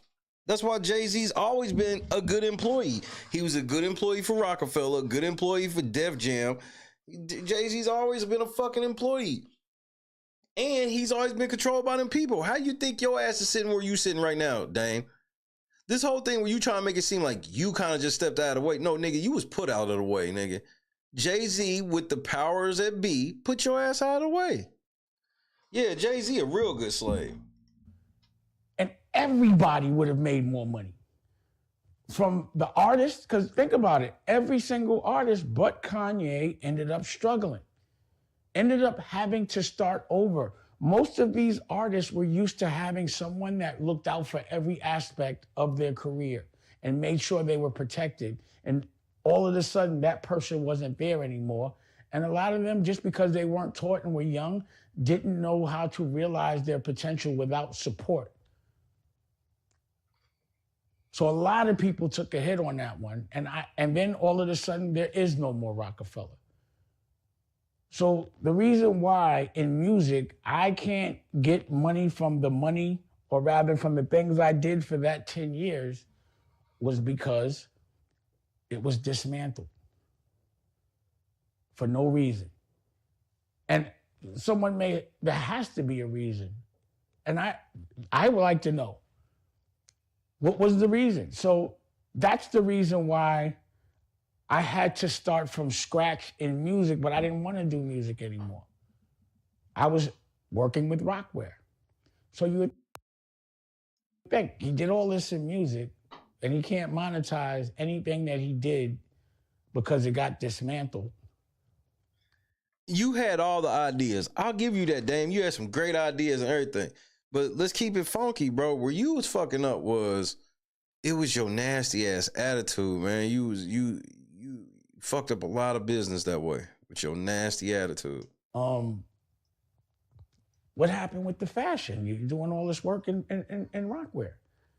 Well, again, when I decided to pivot, and it was like I wanted to do only the fashion and stay away from the music because I just didn't see where I could make any more money in the music business, and things were frustrating me. People were frustrating me. And again, I saw that the way things are moving, I'm not going to be able to get none of this money in my future. So now let's talk about the fashion vertical. So Rockware was generating a lot of money. And, you know, I wanted to turn Rockware into LVMH. And again, because Homeboy wasn't coming to the office, never came to work, I had to start doing the campaigns. And then I started to get judged for doing the marketing because no one else would do it. And, you know, I felt it was time for me to just focus on high-end fashion with Rachel Roy, Charlotte Ronson. I made sure Ryan Kinney was funded. I was just trying to make Rockwear the umbrella brand because I didn't feel that Rockwear could sustain and be hot because we didn't have an expensive line, nor did we have a flagship store. So based on what I had learned, I was like, you know, this can be a fad and it can be out, but I would rather either start or acquire other companies. And then at some point, I'd be able to buy factories to make all the clothes for all the companies we own. But my partners didn't see it that way. And I felt like, all right, you know, it might not be a bad idea for us to sell the company. And Tommy Hilfiger wanted to buy it at a really good multiple. So I'm glad all y'all made sure to come through on the last day of the motherfucking year, bro. We are getting ready to enter Christmas Eve. If you're on the East Coast, you're already on Christmas Eve hours. God has been great. Let all of us, if you can hear my voice, that means you still around this motherfucker. So God is great. I just wanted to make sure I say I was glad to see everybody tonight. You know what I mean? Hit that like button, fool. You can hit the links if you feel so inclined. We were going to sell. We went through all the due diligence. It cost $800,000. Like when someone wants to buy a company, it costs you money because your lawyers have to talk to other lawyers and they have to go through every single detail. So it cost the company $800,000 just to do the negotiation. And when we finally came to terms, I would have walked away with $40 million cash. And I would have had enough money to invest in everything else that I wanted to do and, you know, without having to struggle. But they fucked you. But what happened was, Homeboy makes an announcement that he no longer wants to be a part of Rockwear and that he's going to just work on S. Carter. So, of course, Tommy Hilfiger didn't want to do the deal anymore. So now we lost $800,000. I didn't get the $40 million, and we flooded the market with dress shirts. So at that point, I'm like, that's insane. Jay be playing some dirty ball, bro. I don't understand the reason for that. So it's time for me to leave. And what I did was I invested all the money from selling my interest in Rockwear. And conveniently, when I left Rockwear, Homeboy never came to the office ever. And then all of a sudden he was in the campaigns. And in business, that's called like devaluing a company so that your partners leave and then bringing value back to the company. But my point... I mean, Jay, one of the biggest snakes ever. This is why, like, the shit he doing to Diddy, you remember when this shit first started, when Diddy first got in trouble, and I was bringing up how Jay wasn't saying shit. Remember, even then, I was like, bro, y'all gotta understand, nigga, like, he didn't help Dame. He actually not only didn't help Dame, he motherfucking, he stole from Dame, put the shit in and then how did Jay respond to it all? He put the shit in the verse of Diamonds Are Forever remix. Dame ain't never recovered from the shit. He did R. Kelly the same way. And so, yeah, him doing Diddy like this, not surprising to me even a little bit. Was like, why couldn't we just like sell the company to Tommy Hilfiger and I could have walked away with the 40, everybody would have walked away with money. So I invested the money that I got from Rockwear into Rachel Roy. And that company became a $100 million company, but it was cash intensive. You know, I think the figure that I invested at first was $8 million.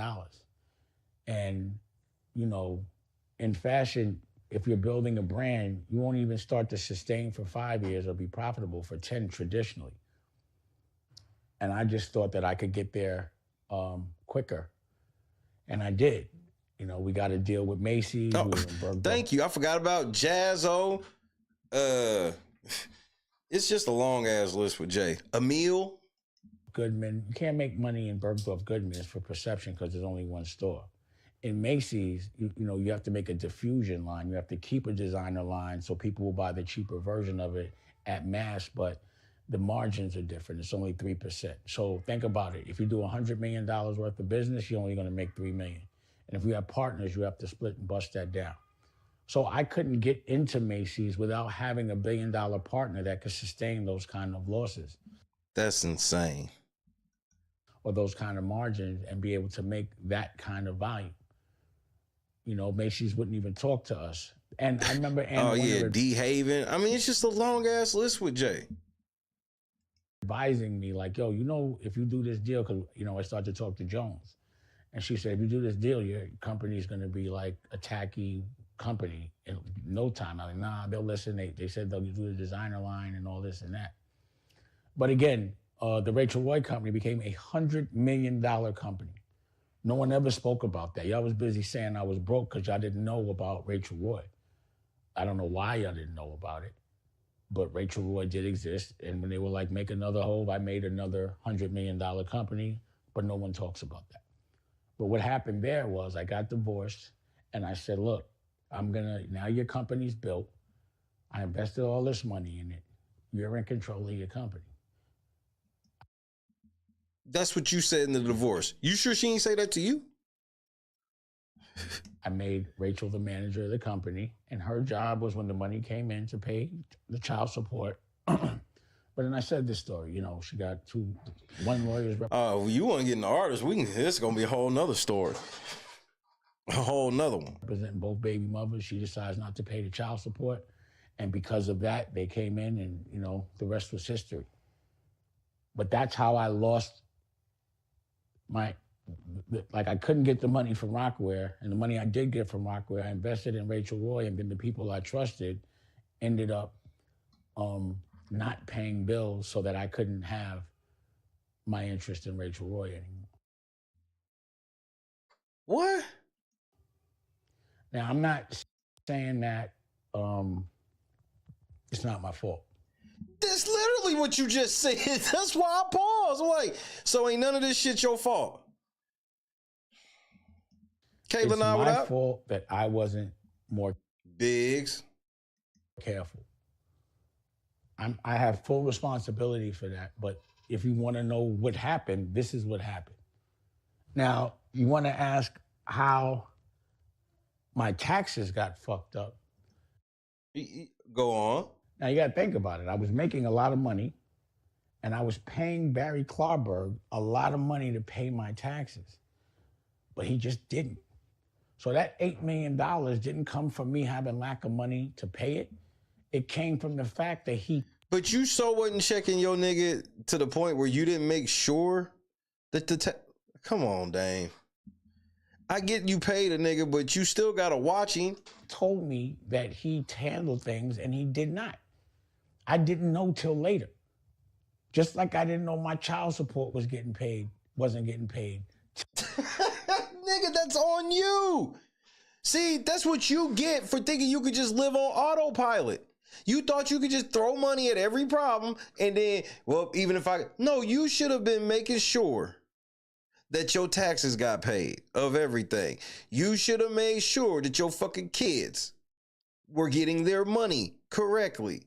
Like, come on, Dame. This whole shit where ain't none of this shit your fault is wild. Till later. You know?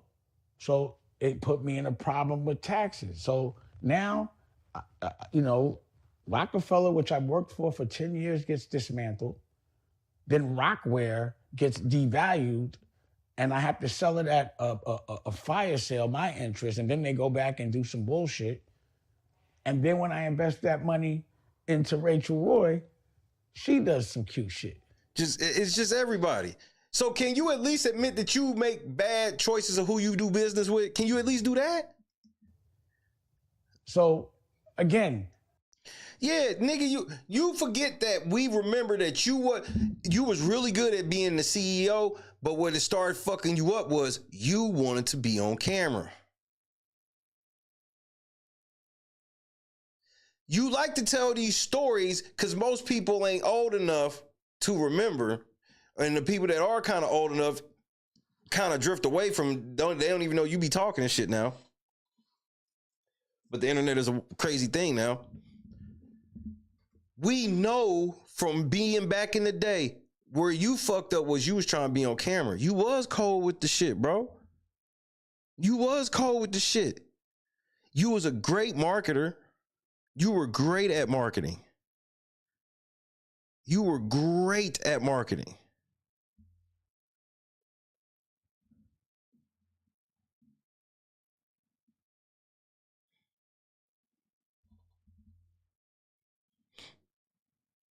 But what happened?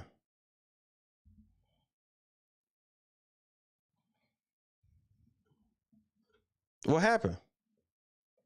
Your big mouth, you was getting in fights, arguments, you was drunk all the fucking time.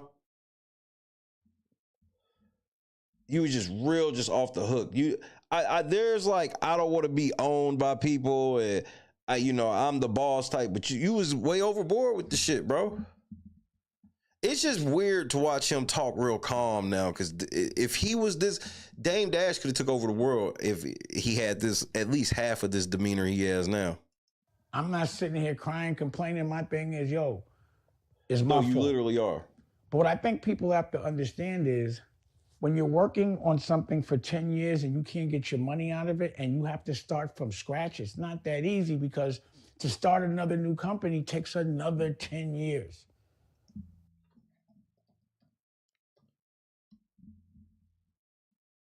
Well, no shit.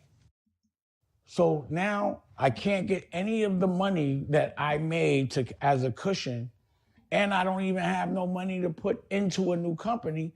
So I had to start from scratch. Well, that's kind of what happens when you fuck up, Dame. Like, again, I know you want me to really like feel sorry for you and shit, nigga, but this is kind of weird. From zero. And because no credit, child support on my head, public perception, and then the person that was the closest person to me is now my enemy, and he has a collective bunch of Steve Stout, Leor Cohen. But that was your fault. You know how Jay got all of them and you didn't? It's so easy, Dame. It was so easy. You know how? Jay knew how to talk to people. They learned with you that, see, because people thought you was dirty like Jay because of how loud you were. Come to find out you weren't all that dirty. You was actually a good dude. You just had a nasty ass fucking attitude and you think a lot of yourself. So now we all know you fucked a lot of your business relationships and shit up. And now you go, Jay-Z had all the backing. Nigga, of course he did. He wasn't publicly insulting people. You were. You were, nigga. And all these other people that for some reason want to click up to talk and put bad narratives and focus on my life completely. So I started from scratch. And I'm doing pretty well. Like, things were going exactly how they should. And I'm like, all right, as an independent, to go from one level to the next, now all I got to do is liquidate the reasonable doubt. I'll take the money from that. I'll be able to be comfortable, and I'll be able to put that into America New. And again, when I'm doing what's legal, I get accused. And this is things like, for some reason, people be asking me like, yo, what are you so mad about? Why you keep talking? Well, it keep asking me questions, but y'all gotta realize, the same way the Busby nigga is suing. Nah, nigga, you can't do that. Suing Homeboy, they were suing me. They were the Busbys. And it was not true. So they put me in court, accused me. These are street guys, put me in court, my best friends before, my ex, supposed to be my brothers. Take me to court over a lie. Stop me from selling my legal interest where I could have made enough money to comfortably put it in my other company, just so that they could change bylaws to say I couldn't sell it. That was fucked up. And that's the reason why things are a bit challenging. because I can't get back. And also, I think y'all need to remember, I managed Homeboy. So all the publishing deals and every deal that I got him that he still gets money from, I don't get none of that money. Why? So y'all can call it what you want to call it. But if you want to know why, I can name, okay, and then let's talk about the movies, why it slowed me down. Okay. I loaned Lee Daniels $2 million for The Woodsman. Pause. Yeah. And that was, just go ahead. And when that money came back, he tells me, yo, if you put this money, this $2 million into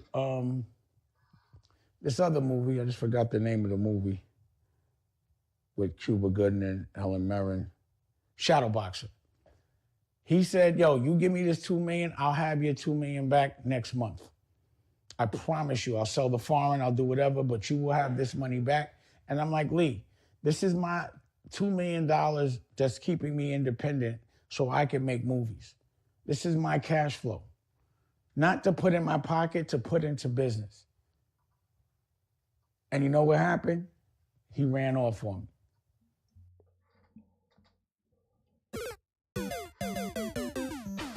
Ran off on the plug twice.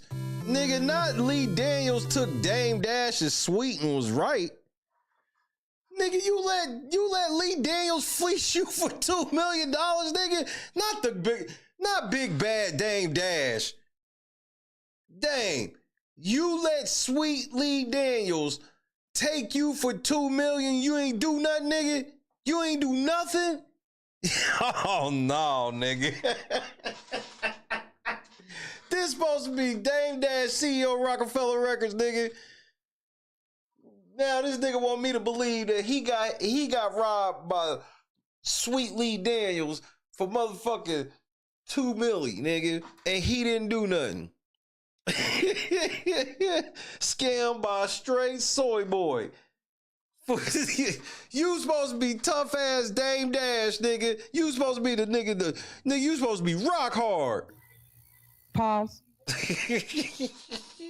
I got my own pause button, nigga. Hey, nigga. You ain't telling the story how Lee Daniels nah, I gotta run that back. Ain't no way you told me that sweet Lee Daniels fleeced you for $2 million. I loaned Lee Daniels $2 million for The Woodsman. Pause. Kayla, what's happening? Boston, what up, champ? And when that money came back, he tells me, yo, if you put this money, this $2 million into this other movie, I just forgot the name of the movie, with Cuba Gooding and Helen Mirren, Shadowboxer. He said, yo, you give me this $2 million, I'll have your $2 million back next month. I promise you, I'll sell the foreign, I'll do whatever, but you will have this money back. And I'm like, Lee, this is my $2 million that's keeping me independent so I can make movies. This is my cash flow. Not to put in my pocket, to put into business. And you know what happened? He ran off on me. And I didn't have my money to re-up the $2 million I gave him to go put into another business. So I didn't. I had to do it from scratch. And when I finally did run into him so many years later, Hear him in the cut one time. Lady, break out the Methuselahs. Is this camera on me? Yes, it's on. That's stupid. Use your common sense.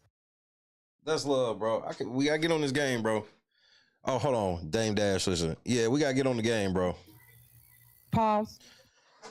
Dame got Happy New Year, side. He said Dame got seduced by sweet Lee Daniels, nigga. I'm telling you, like, and bro, and if you know Dame Dash, like, nah, this is unheard of. He is not supposed to be getting hold like Lee Daniels ain't supposed to punk this nigga out of a parking spot. And Lee Daniels knew you was sweet, nigga. That's why he pulled this shit on you. He knew you wasn't gonna do nothing. because now there's a child support issue that And the money was there. They just decided not to pay it and they kept it. That money had to go to child support as opposed to going to me being able to invest in other movies. So nothing's your fault, bro. I mean, you don't have to have compassion, but y'all want to know. Y'all want to know why my taxes weren't paid. Because the person I paid to do it didn't pay my taxes, but took $1 million that year and put it in his pocket. And didn't tell me he didn't pay my taxes until after he didn't work with me anymore. Why wasn't my child support paid? Because the people that I trusted to pay the child support decided not to. You know? Why is it, do I have to start from scratch in the music business? But nigga, if you, on the days that, if you checked the night before the money was due to make sure it was getting ready to go, and then you checked on the day of to make sure it went every time, you would have never got behind on your shit, bro. See, I don't want to hear these rich nigga problems where you just like, you was too busy to make sure this shit got paid. No, you were not too busy. You thought you could be on auto and you got finessed.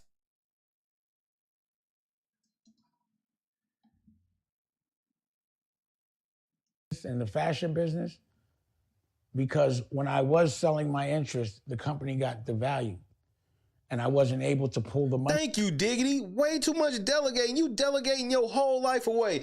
And then you like, well, I had all this money and I was paying this nigga for it. Yeah, but everybody knew you wasn't paying attention to the that's why niggas was doing it. You talk to people like shit. So when you work for Dame Dash, you was gonna deal with him being a total fucking dickhead. So he gave everybody motive around him to steal from him. I'm not bullshitting. Fucking dickhead boss, liable to embarrass you on camera type nigga.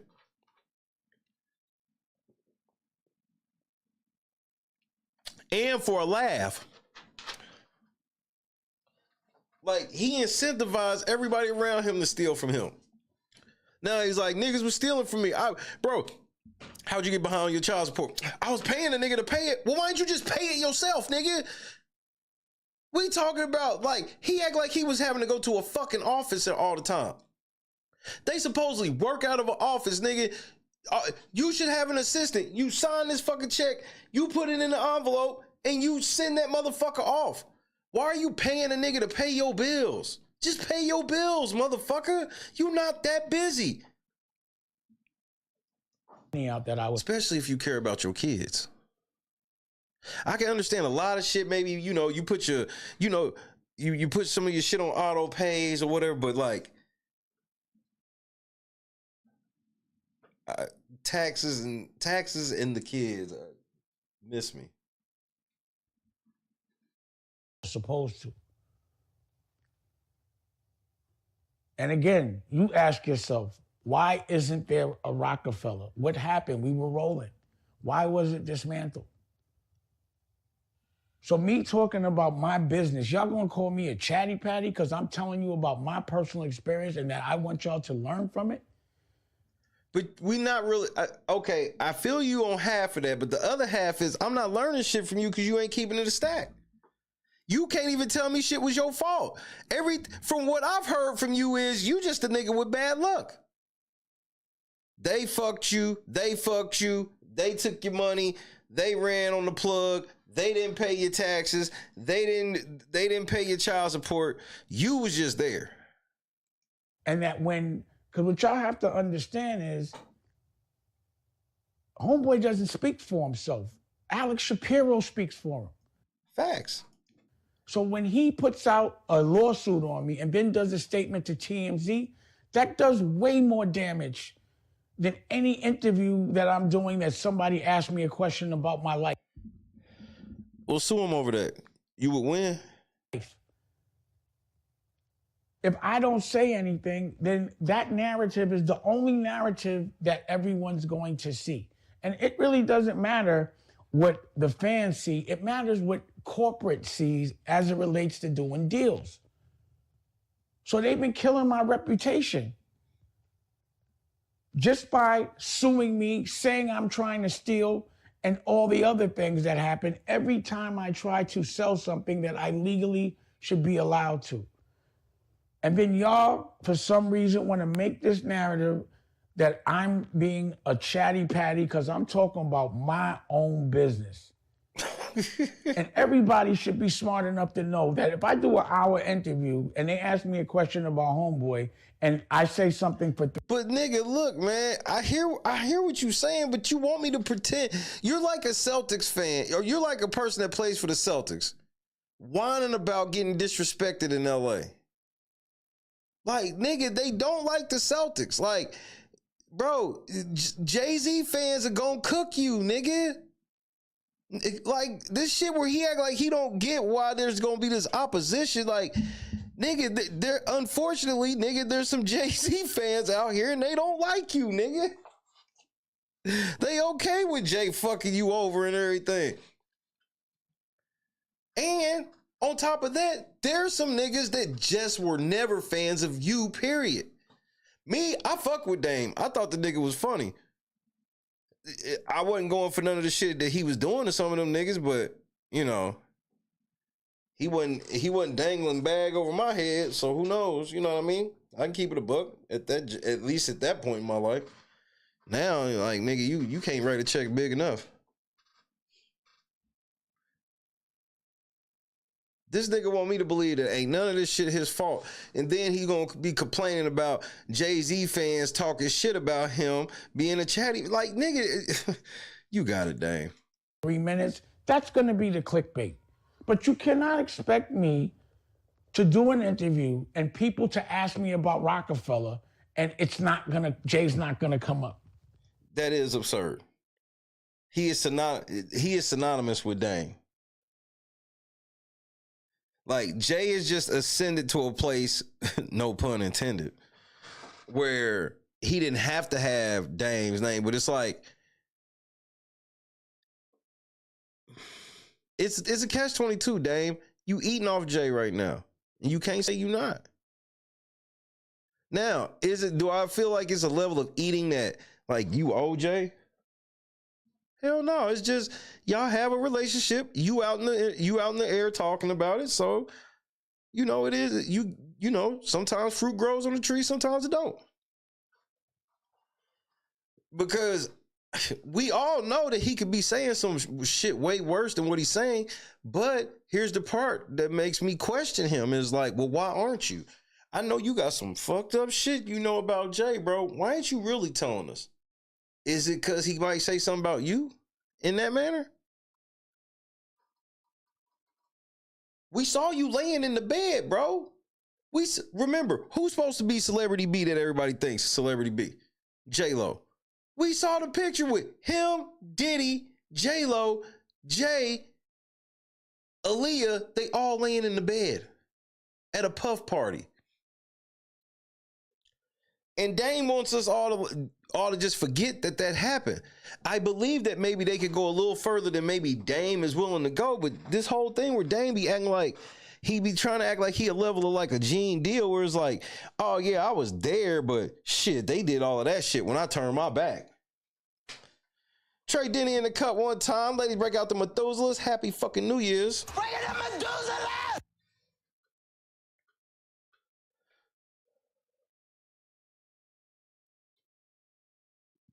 Hit the like button. We ain't even at 200. We gotta get to 200 likes. Or I'm gonna hit the commercial button. That's why I'm gonna let my cat out. Shout out to April. Happy New Year's, April.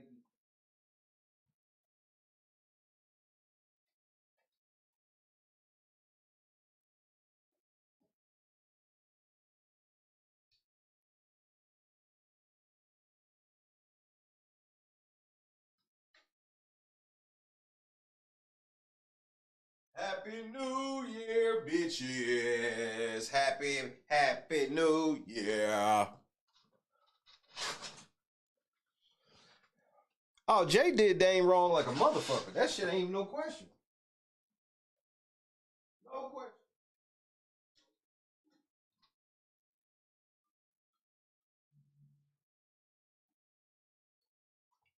And them old white men help him do it. them old white men helped Jay. It was an easy play for Jay to make. Because Dame probably got on his nerves too. It was an easy match make. Record execs who hate Dame, Jay-Z who hate Dame. So they pulled a fast one behind his back. You motherfuckers gonna have a meeting without me? Now he all calm. And you're like, but he don't talk about you. He doesn't talk at all. I wish he would. So regardless, you know, this is the reason why I'm in a challenging situation. Because everything that I planned, I did it with people that I thought loved me, that I thought would never rob me. And the lesson of the day is don't trust the people that are the closest to you. Because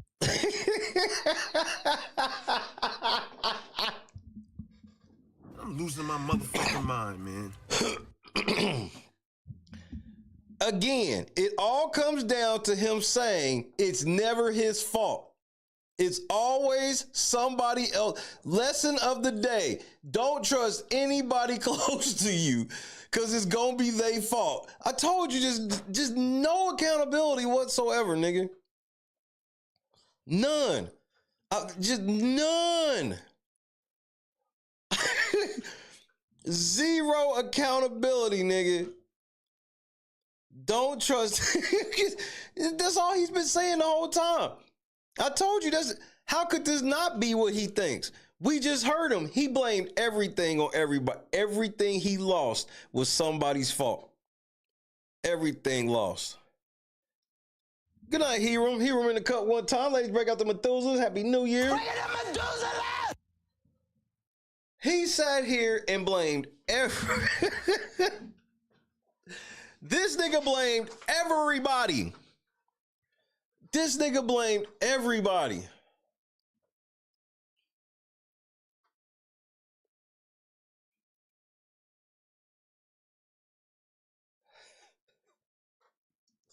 You got it. I'm about to read this letter again. This nigga's a fool. Because they resent you the most. And your guard is down. And when they do something, because of how cool you were, you don't react the same. You got to leave it alone. Or you're not allowed to speak on it because you seem like, you know, you're jaded. Hell yeah, I'm jaded. I'm not going to never say I'm not tight about that shit. It's not one thing. It was 10. And I challenge anyone to ask Homeboy, why did you take Damon to court to stop him from selling his interest in Reasonable Doubt? And it was a lie you took him to court for. I challenge someone to tell me. Nobody's ever going to do that. Or for him to tell me why he did that. Tell me why he told L.A. Reid that he wouldn't be a part of Rockefeller if me and Biggs were a part of it. And how much... Damn, Jay, you a fucking hater, nigga. You are the ultimate hater, bro. The ultimate. Much money that fucked up. And why I shouldn't be, like, why? And again, I was pivoting. Don't get it twisted. But it didn't mean that Rockefeller couldn't still thrive and someone else couldn't have ran it with my supervision. And I didn't have to be around Homeboy because I had so many other artists to work with. So I'm being transparent right now. No, you not. Why you leaving out shit like when Cameron dissed Jay, you was in the video? Like, this whole thing where he almost acted like he ain't never did shit to Jay. Like, yeah, Jay did some shit, but you did too, nigga. Like, dang, you gonna have to be honest if you want to start winning, bro.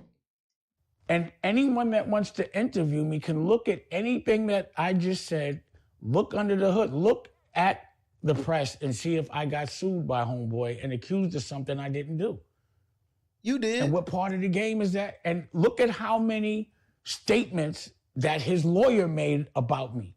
But see, you was okay when Jay-Z was fighting dirty fucking bitches and leaving condoms and baby seats and shit like that. You was all with that. You was with Super Ugly. Then when shit went super ugly for you, you ain't with it no more. See, it's hard for me to hear that bullshit from you. You capitalized on the savage known as Jay-Z for the longest. Then when he savaged you out, now you want us to be on your... No.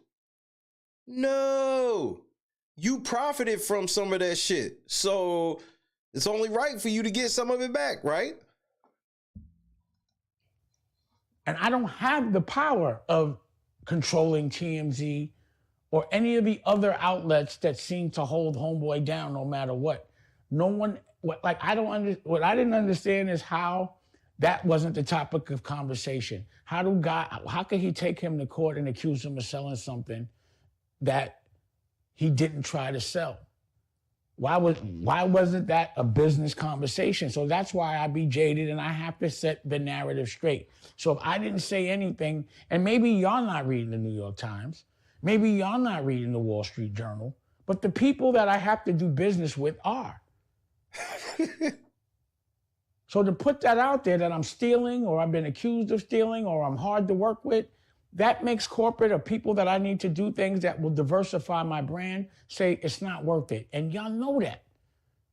So if I don't get out here and say something, the rumors will go wild, people will say all type of shit, and my reputation will be way more compromised. I'm telling my side of the story. And just because somebody else speaks for somebody doesn't mean they're not talking about me. Y'all just don't understand boss talk if you look at it that way. Look at the statements made. So you notice every time there's an accusation on him, he gets to have a lawyer do a press conference and talk, but no one calls him a chatty patty. But when they sue me and I do my own version of a press conference, which is a fucking interview or lay my case out, I'm a chatty patty. Yes, nigga, at this point, yes. At this point, yes. Why won't you just let it go? You just keep going on and on. I'm literally just sitting here like, when is he gonna go on past? You've said this 5 fucking times now, nigga. Let it go. L-I-G it, Reggie. Let it go.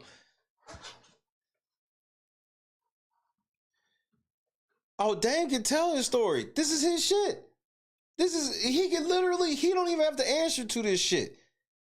That's what I don't even understand. I'm like, you don't have to answer to that shit, Dame, especially on your own platform. Cause this shit's like his shit. So it's like, okay, so you took time to address it. Address it and keep pushing, nigga. Why don't y'all hold people to the same standard? Cause nigga, you wasn't a good rapper. And then why would you wonder why I'm tight? This was at least $100 million of money. Plus exactly. Plus you know way more than what you saying. Those are bars, Midnight. Like, what the fuck he talking about? Fucked up. Now, let's take it to the liquor. So remember, we were the first ones with the liquor. It was Armandale. You know what homeboy? I remember Armandale.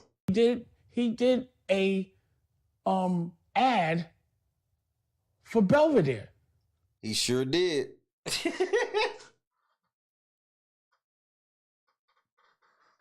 This is shit where, again, Dame, when he did this, why didn't you leave this nigga alone? Like, shit like that, I'd have been done with this nigga. We get our own liquor, and then you do a commercial for somebody else's liquor. For free. No, he didn't, nigga. No, nigga, Jay be like, fuck you in your face, nigga. Nigga, Jay-Z be like, fuck you in your face, nigga. He did it for free, nigga.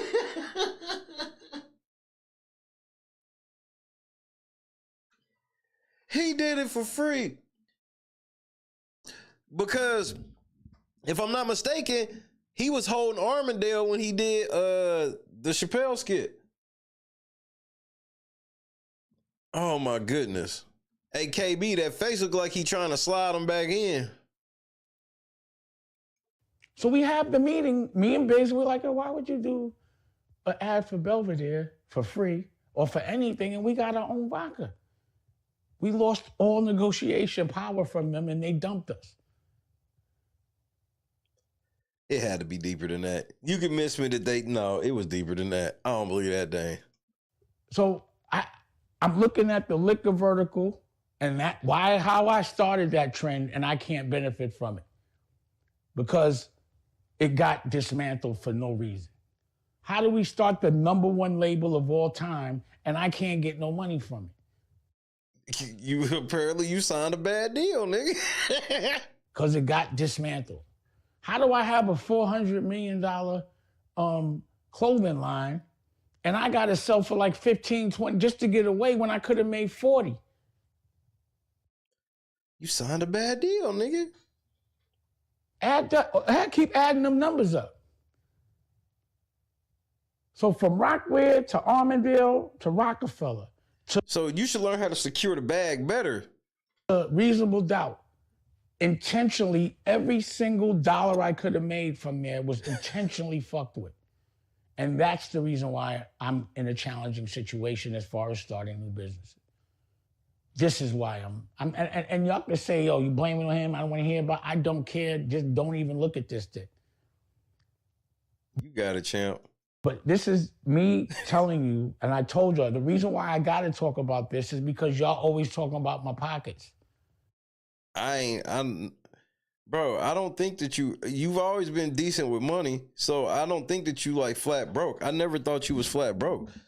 Yeah, you still had like 8 figures, bro. Like, so yeah, you shouldn't be poor at all, bro. You should not be poor at all. But your ego hurt. You still got money, you can live, but your ego hurt. Don't nobody give a fuck. You ain't popular no more. You know, when I heard about this nigga talking about what it was like to go to like Disney World and shit without anybody like noticing him, that shit was like some shit, because them niggas, he couldn't go like to Disney World and shit like that with his family a couple decades back. Someone's always saying something about what condition I'm in right now. And why am I, and how did I get in that position? Pause. But then if I tell you why, it's chatty patty. But tell me where I'm exaggerating. All of it, nigga. All of it, because you ain't said not one time that you even made a bad business decision. You got robbed by Lee Daniels for $2 million, and you never told me the part about where he pulled out the pistol. You never I was waiting for the part where you was like, and Lee Daniels up the fire, hit me for $2 million, nigga. And let homeboy speak for himself. Why would y'all speak? I can't understand somebody else arguing about another man. I'm not arguing with you about this nigga. I'll argue with this nigga. So yesterday, I was able to talk to Bleak. I was able to talk to N.O.R.E. like a man. We aired a little bit out because that's what the game is right now. You know, people end up talking in front of cameras. But then if we say something we don't like. Now, I can vouch for that. That is the right thing to do. Talk to them niggas off the air. Or if it starts to get out of hand, we actually had a call. So what have I been asking for? I said, Joe, I just want to talk to Biggs and Jay, and I just want to know why they took me to court. And I don't care if y'all don't care. I don't care if y'all think I'm dragging it. Bruh, this shit got done in public. This shit fucked my money up. And now I'm on the back foot. And I'm tight until I'm not. So until this shit cracks, hell yeah, I'm tight. And don't tell me how to act, because this did not happen to you until somebody... This is an old dame is creeping out right here. The old Rockefeller dame is starting to peek his head right here. I see the hand movements and everything, nigga. And yeah, why is he asking us these questions? Like, he getting ready to low-key snap Dame Dash. He about to do an old classic Dame Dash snap. He close. Because he's getting so mad at people... And nobody's asking him this right now. We waiting for you to move on. But you on your old man rant, you know what I mean? You got your old 30-minute old man rant where you feel like you've been really getting shit off, but you've only really said the same thing 7 times. Somebody fucks up this kind of money for it, then don't tell me. And as long as I'm doing interviews and Homeboy's not, they're always gonna ask me questions about this dude or about Rockefeller. Just don't say Chatty Patty no more. And I'm always gonna answer. You're not gonna tell me I can't speak on my own history because y'all don't like what I'm saying. But you can't call me a Chatty Patty or...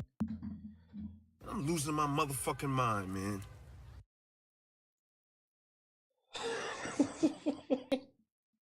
This is the song that never ends, and it goes on and on, my friend.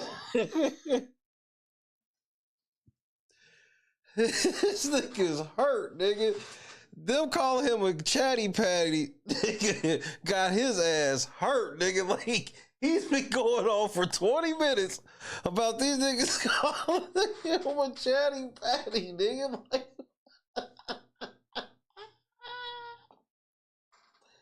I ain't never seen no shit like this in my life.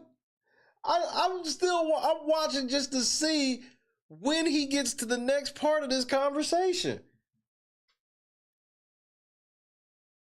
Like, he smoked, like, hey, Jay, hey, Dane, you want to just take a time out and get you a J, bro? You want to get you one of your little cigarettes, bro? One of your little weed cigarettes, bro?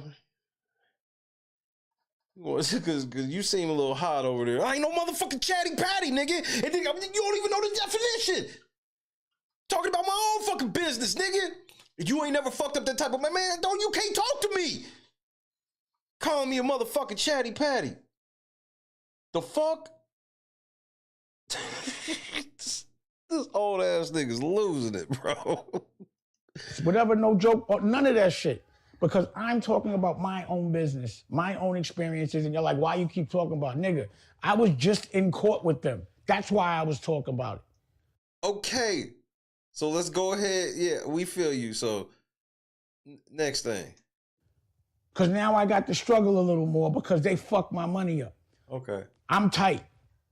Okay. Until I'm not. So I'm happy where I'm at. And every single thing... You sound like it. you sound like you real happy where you at, nigga. That I'm doing. Look at the verticals. America News doing what it's supposed to do. But if I had the cushion of being able to have the bread that I earned from 10, 20 years ago, then I'd be more comfortable right now. And again, with Blue Rock, we have music projects coming out, video shot, tours, just like a regular... But with the money you had, what did you do after? How come you couldn't invest it? You act like you had no money at all. Just like now, you invested in a fucking clothing line. How likely is it this clothing line is going to jump off? How much is that hoodie? Let's say I fuck with that hoodie. How much is that hoodie?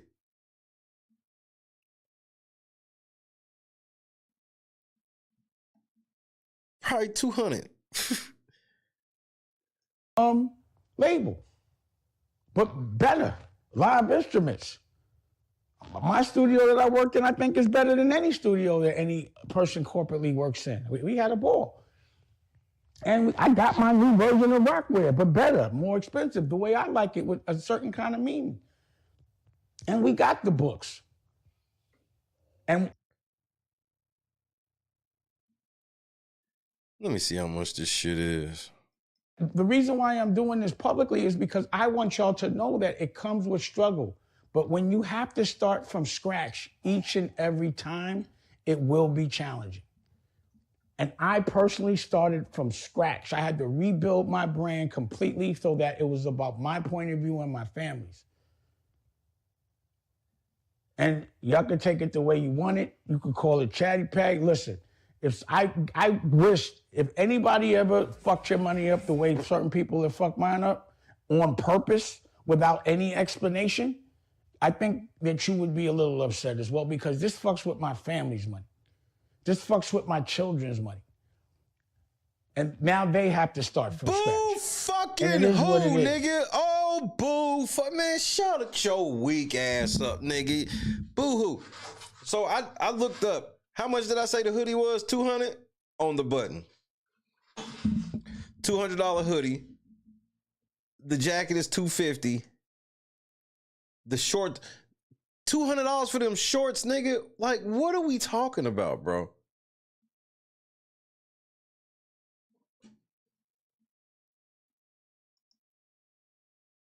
Why the fuck would nigga? I would buy authentic NBA shorts.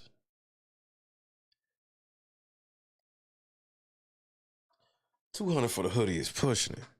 But see, I don't wear labels no more, so I'm biased.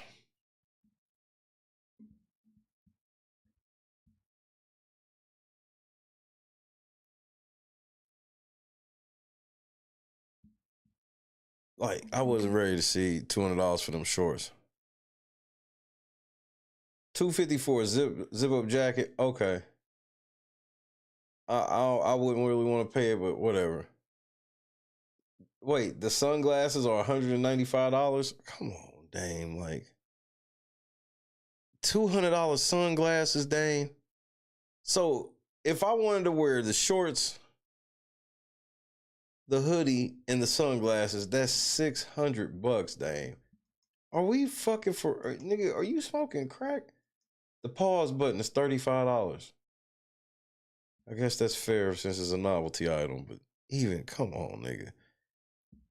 And then this is you telling me, my kids, nigga, lower the prices and sell more units.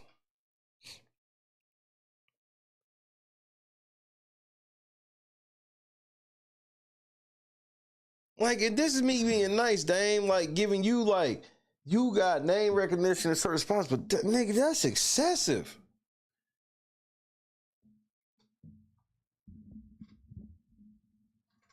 That's excessive, my nigga. And then the pants are $250. And there's $250 sweatpants. Or you can get the baseball jacket for $300.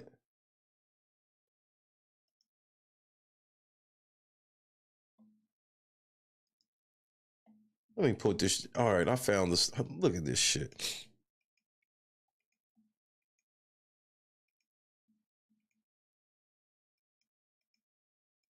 Look at this shit, bro. $300 for the jacket, $200 for the shorts, $200 for this hoodie. That ain't, bro, it ain't even got nothing on the back. Sweatpants, $250. I love space. Okay. These weak ass sunglasses, $195. Zipper jacket, $250. Nigga, and now you got kid. Now you selling kids books. $25 for a kid's book, nigga? Come on, nigga. Bro, golden books ain't even taxing like this.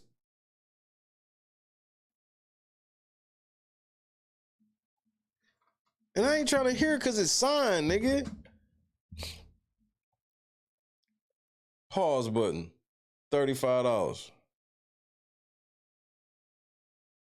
Like, Dame, you bugging, bro. Dame, you sitting here wanting us to feel sorry for you, and you ain't got enough. And the millions you got right now ain't enough to last your family. So you want us to feel like this shit crazy, nigga. I mean, even if I'm gonna sit here and be like, damn, I can rock with it. This shit look cool, but then you like, nigga, that outfit you got on. So just so y'all know, before the socks, just the hoodie and the shorts he got on is $400.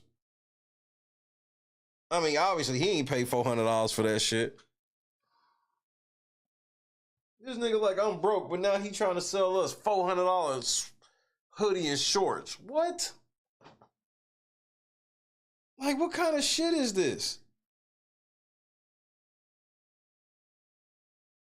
Do you know the type of equipment investment can be made with that outfit?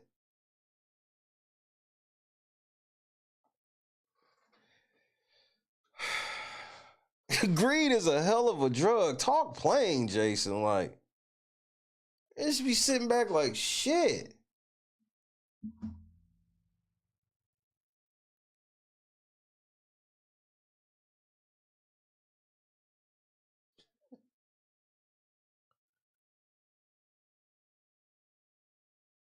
Hey man, shout out to Durston, bro. Hey, shout out to Durston. Happy New Year's, Durston. I'm just sitting there like, do you know, like, if somebody told me, like, hey, Shay, $400 into the show right now, it's like, all right, bet, I'm gonna get this Dame Dash hoodie, shorts, cooking with Kaya, cooking with Kaya, cooking with.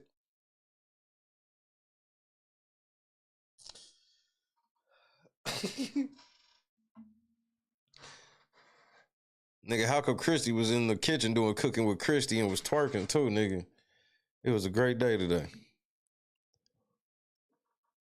I asked Christy, she know what the shit was. $400. Man, I'm broke, man. I can't even feed my kids.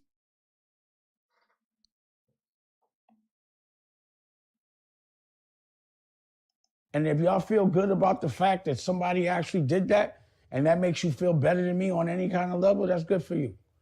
But don't think that I'm not going to flip these brand new companies from scratch and I'm going to be on the way I want to. Because what happens when you're a billionaire because of corporate, what I think that they have shown is that corporate could also make you not a billionaire in the snap of a finger. So if your numbers are up because corporate put you there, corporate could actually say, I'm not funding your shit anymore. You no longer have a deal. And that guaranteed volume of money that you were getting, you no longer get. And now you're not a billionaire. And I don't want to be in that position that if somebody makes an accusation about me, that they could turn my lights off. Nigga, but that's where you at right now. What are you talking about? What the fuck is this nigga talking about? Because people, when you're famous and you're a celebrity, especially if you're talking about you got money, you become a target. And again, I'm not gonna sit here and defend homeboy or say none of that shit. I don't know if he did it or not. I'm not getting involved in that. But I do know it does look like he's being targeted. You know, I look at not only me, I see other people, but again, I'm not saying I wish he's being targeted. I'm just saying that when you start to promote yourself a certain way, you do become a target. And there's some bullshit that comes with it. And you don't want to have to be able, you don't want to have to be scared that you can no longer have the money you had because somebody else could stop your cash flow based on somebody's accusations. So Kanye's my brother, and yeah, he had billionaire status, and the minute corporate stopped fucking with him, he didn't have billionaire status no more. That's how that shit works. Cause billionaires, cause that's all it is a status. Because once you get to call yourself a billionaire, then you got infinite credit to get whatever, and then as soon as they take that billionaire shit away, everybody come take their shit back. I mean, we saw it with Kanye. We saw it with Diddy. The day Diddy got locked up, they was like, well, Diddy's down to like 400 million. I was like, well, how the fuck does that work? You niggas told me this nigga was Big Billy. Now all of a sudden this nigga 400 million. Jay, they gonna do you the same way. Jay, oh, their family's worth $2.5 billion. As soon as this nigga get pinched, they gonna be down to 900 million. It is a status. So that's not real independence to me. If someone can stop you from being a billionaire, if you're a billionaire, to me, no one can stop you from being a billionaire. It's a billionaire. That's because that's right. That's right. That's what you think. Billionaire. So when I look at Trump, I'm like, now, I kind of have to respect the fact that no matter what they said about him, no one could cut his lights out. When they took him off of and I'm not like praising Trump, trust me on that. I'm giving you an example of somebody. Nigga, you that scared? Somebody that was being not persecuted, crucified, that they threw every name in the book, but now he's the president. And the reason why was because when they kick him Oh yeah, Kanye went on one of the most diabolical tears the world has ever seen in that range. off of Twitter, he went and made his own. So when they kicked me off of TV or commercial, I went and made my own television network until they let me back on TV. But when I do it, I'm bugging. Whenever there's an accusation about Trump or an accusation with or something said with Elon. Are you trying to compare yourself to Donald Trump?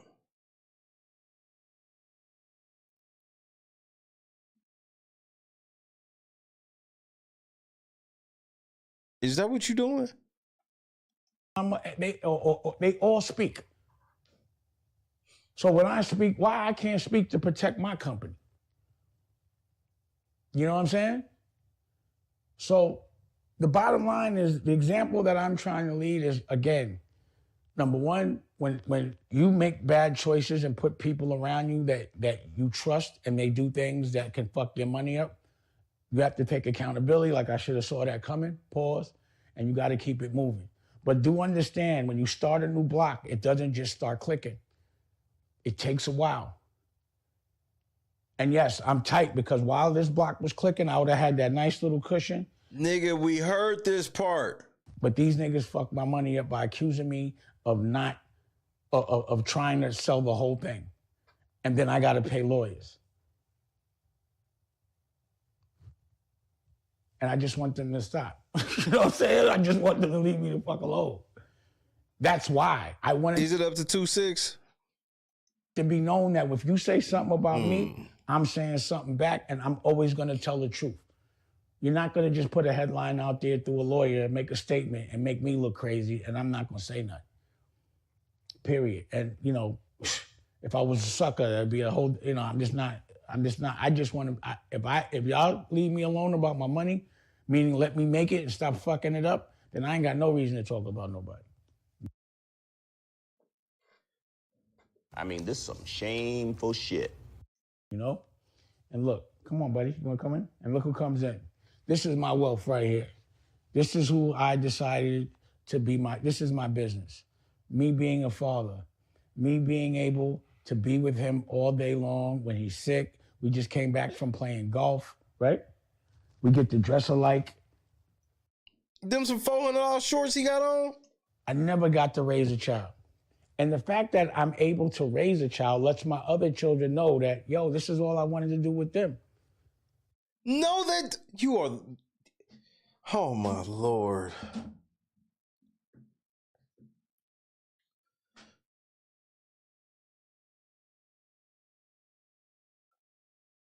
My kids see me with him, and this is how they know that I wanted to be there with them. Oh my Lord, dang.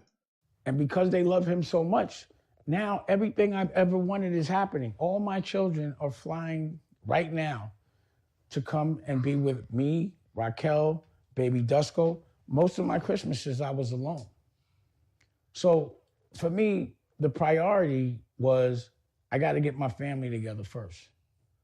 You know, I got to figure out, first of all, how to have a child because we were struggling. We had to do IVF to make this baby. What? We lost the baby to get to this baby. But once we got him, we wanted to make sure that there was an environment where the very thing we worked so hard for, we were able to savor. We were able to really marinate. The dream was for us to live on a lake, to have enough room to do whatever we want. Man, get your badass kid in check. He can't just be walking around the interview, nigga. You supposed to be Dame Dash, bro. Stop using your kids for clout. And to completely focus on our child. Dusko, what are you doing? So now it's cool because he's learning everything that I think is important. Oh my goodness. Like, can you sound any more as a narcissist? I try not to use that word on this channel, but that was a very narcissistic statement. Like, that was up there. Like how to make content and do what he loves. And I'm there with his mother to make sure that whatever inspires him, that we support it. and that we also have a village of people, principals like OSG, that can make sure that things we're telling them help them as it relates to education, and that we can make content. And that's been my dream. So right now, I got everything I want. I said it. I got everything but the money is the least of the priority. If I had the money and didn't have a family, then, or a functional family, then the money don't matter. If I got all the money and my health ain't together, the money don't matter. But you want the money, If I got all this money and I'm unhappy and the people around me are unhappy, the money doesn't matter. Then why are you So the obsessed order with the of money still? operations is family. Get your family right. So that when you make the money, you know what you're spending it on. The people you love that deserve it. You mean the same people you told us not to trust? I thought we was learning the lesson of not trusting anybody around us. Fuck that bitch. Nigga, it's just me, myself, and I. That's all I got to the end. Now all of a sudden we cutting this bitch in. You know, one of the things that I've always told people in my crew, I'm like, yo, it's not for any adult or grown man to be dependent on me. And if I'm giving people money that don't deserve it, I'm enabling them. And the buckshot of that karma would be God saying, yo, you're not going to have enough money to help anybody but yourself. No! I knew it. I knew it was a caveat. I knew it.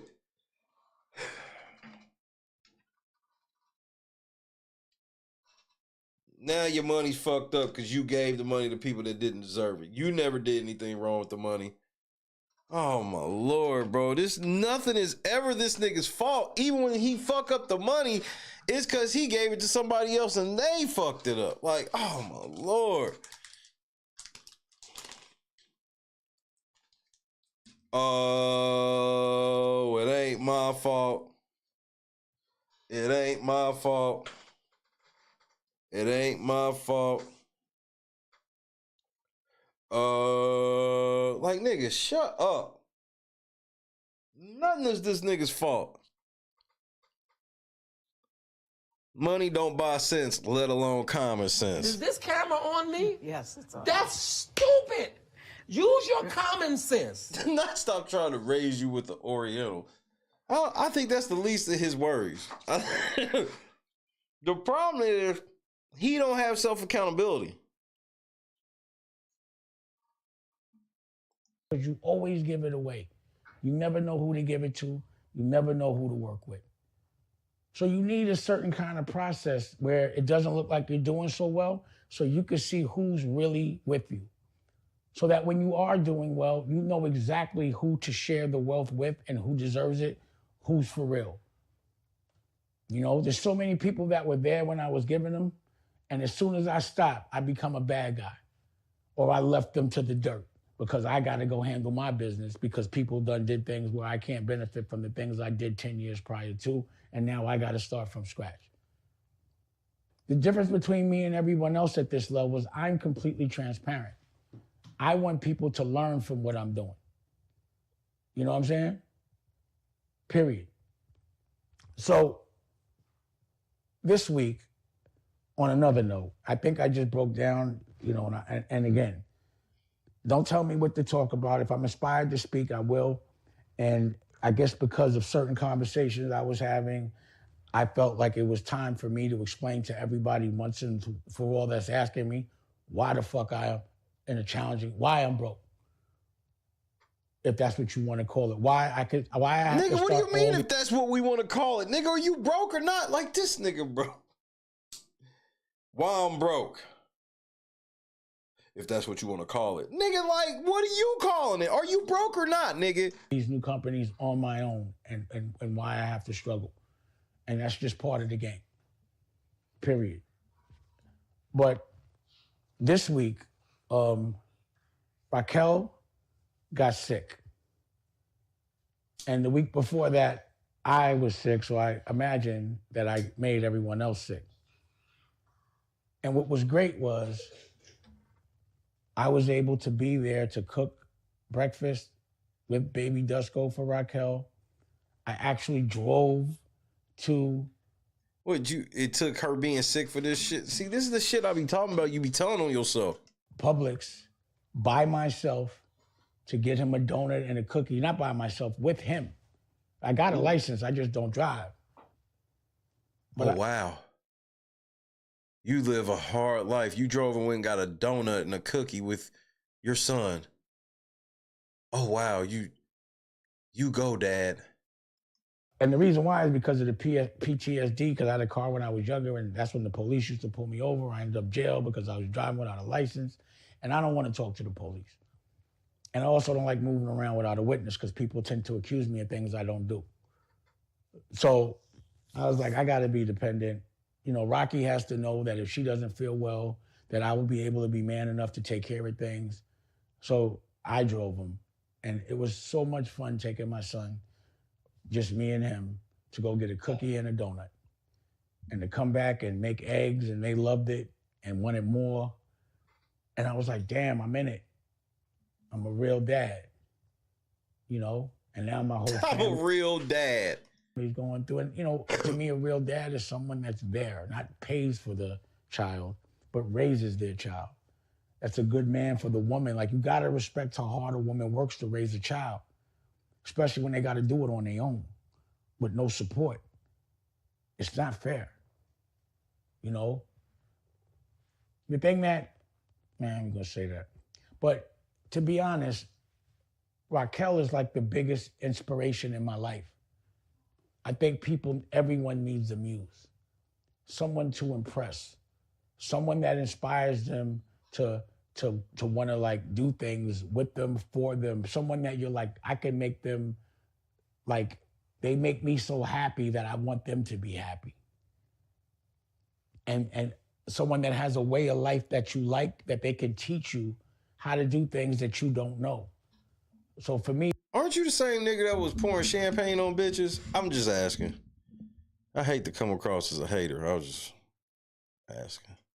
Being in a relationship with people that are good at exactly what I'm good at is not the best thing for me. I need someone to be good at things I'm not good at. We don't need to be both doing the same thing. So I'm not good at cleaning the house. You know what I'm saying? Or, you know, I'm sloppy. I'm not good at, like, you know, doing Christmas decorations. Like, I don't even care about holidays. You know what I'm saying? I mean, but if the family's gonna be around, there definitely should be an environment that makes them feel comfortable, regardless of what I feel about a holiday. You know, I'm not so anal, pause, about the food.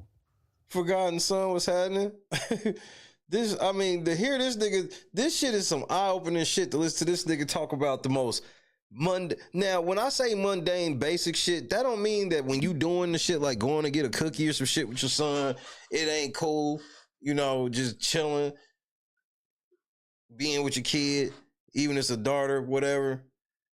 But him just like telling this story like it's some big ass, like if there was some story about me trying to brag about like a dad moment or some shit, it ain't gonna be some shit that we have done so many times that it's like, so which time? It had to be something that happened. Like, I'll eat what was ever there, but she makes sure that the food is right. She knows how to take pictures. She knows how to paint. Every day she gives me information that I didn't know about shit I wasn't thinking about, but that I could apply to my everyday life. So what I call it is In Love for a Living. And this week, we're gonna do a segment called In Love for a Living. Now, we have a show called In Love for a Living, and I'm gonna give you all a little clip within this, because what I wanted to do here is give you all a little preview about the new stuff. You know, only the positive stuff. What? And, you know, big shout out to N.O.R.E, big shout out to Bleak, you know, and let's move forward. Let's talk about the new shit. But the sooner I can get back on the way I wanna be, the sooner I won't be thinking about why I'm in this position all the time, pause, or certain kind of position. And I could just raise this little guy. Because this is all that matters, man. Period. But look, he got the CEO shorts on, you know what I mean? He got, I got to do these off, you know? And I got these shorts, and these are going to be available. I'll wear them next week so y'all can see them. Nigga, but we not paying $200 for them shorts. I'm not. But this is really my little man. Would you pay $200 for the shorts that Damon Dash got on? Press 1 for yes, 2 for no. Hit the like button when you vote. OG Green was happening. Sharon was happening. Terry the South was happening. Jordan shorts, yeah.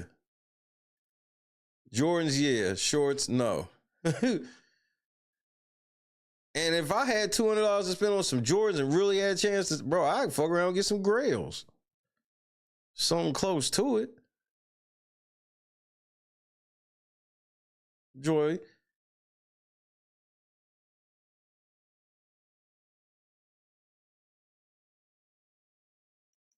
The fact that he's comfortable enough while I'm working and just jump on my lap and be like, whatever, bro. Whatever you doing, he's not scared of me.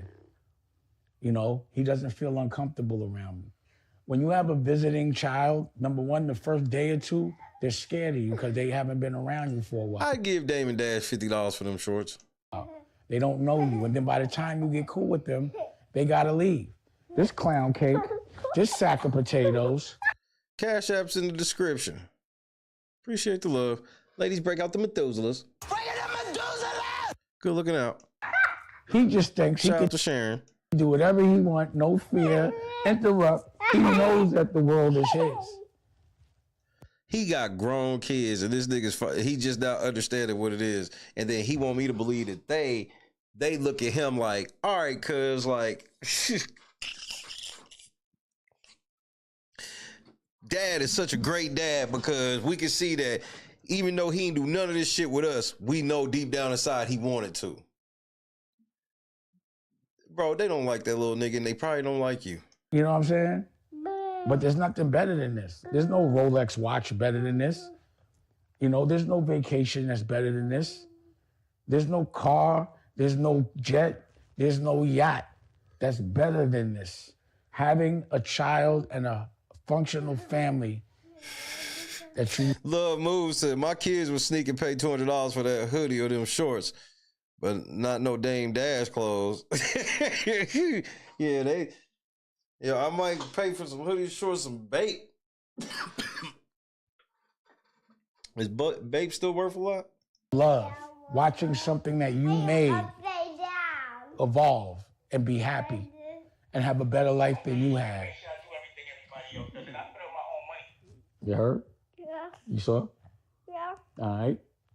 You know, little baby boss, right? Who are you? Are you a sack of potatoes? No. What's your name? Just go. What are you? Just go the kid. Just go the kid. You know what I'm saying? He already... Did you really name... Is his real name Dusto? That's not his nickname?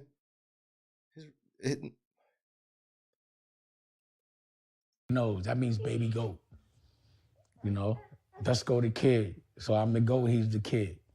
You feel me? He already knows he's a baby goat. Not a baby. So we're going to come back and I'm going to bring Raquel, and I wanted to have some conversations. I wanted y'all to look, go to America New, check out Health is Wealth, because that's her show. Check out Applefish, all the children's stuff is her show. I'm just giving you context of the person that actually made me see life different. All right.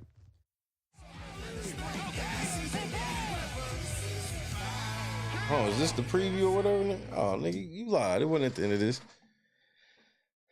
This nigga's this nigga's insane, bro.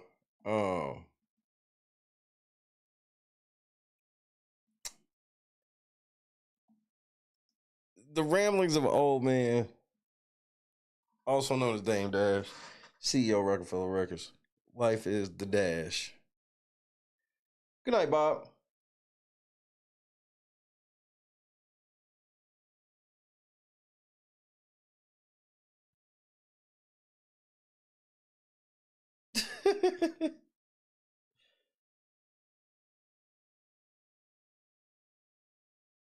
Hey, man, like,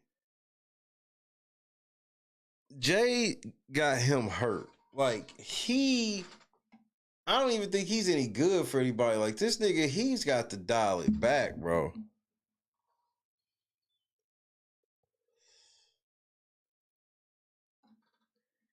This nigga's like, I went and got a cookie with my son and was like, wow, I'm a dad. Wait, what?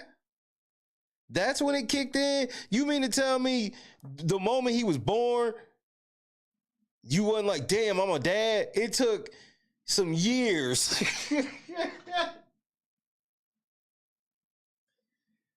This nigga was telling this story like, bro, like, he wanted me to look at this nigga like father of the year. And I'm just like, what?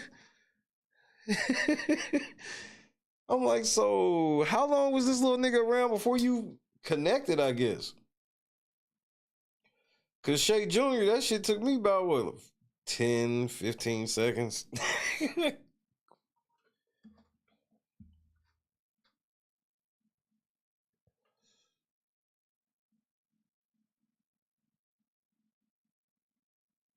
And then this is the same nigga that's like, he was behind the child support, but his kids know he wanted to be a good dad. It's like, nigga, you wasn't there emotionally, and then you was fucking up financially. So you didn't give a fuck about your kids at all. And we can tell, because this is the first time since now you ain't got the money you had. And then that's the whole thing is you go, well, the money, the money wouldn't be shit if I ain't got this family shit. Yeah, but you don't realize that you chasing after the money be fucking shit up, bro. Yeah, you can get the money, but you piss a lot of people off when you do it. You not even realize that you literally talk about how you not broke, but you trying to get back up to this upper echelon era for your fucking ego. But that shit's gonna fuck your family up. That's why God ain't letting you have it. You should just be happy and sit still. You got you a little cushion. You should just be sitting still, bro. You out here scamming people, $400 for a hoodie and some shorts, bitch.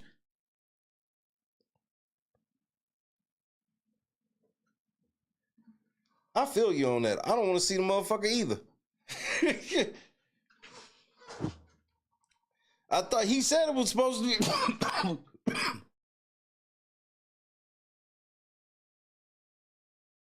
He said it was supposed to be a motherfucking preview at the end of this, but he lied.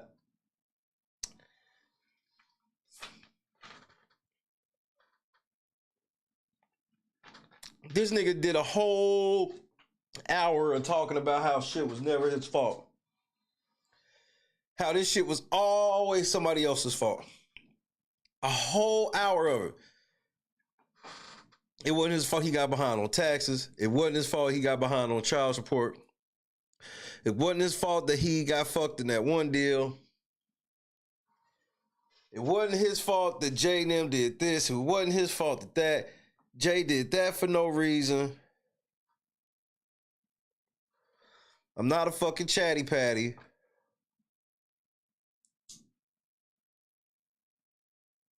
But I'll give him credit. At least Dusto brought him out of that infinite time loop. That's probably why they sent him in there. Your dad's in that time loop. Go in there. Because that nigga just kept repeating that same shit over and over.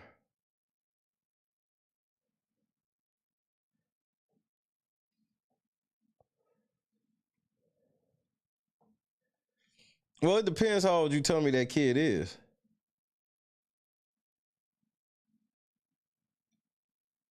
I mean, he could just be a shy kid. Everybody kid ain't TV ready.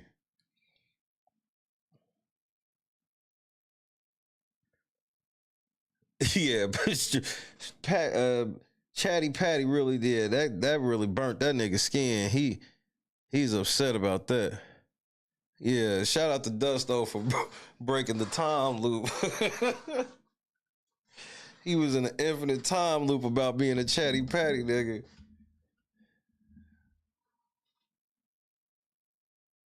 Y'all don't know. And if you ain't never fucked up no money like that, I don't even want to hear that shit, nigga. Stop telling me, nigga. It's my motherfucking business, nigga. Then you gonna call me a Chatty Patty, nigga?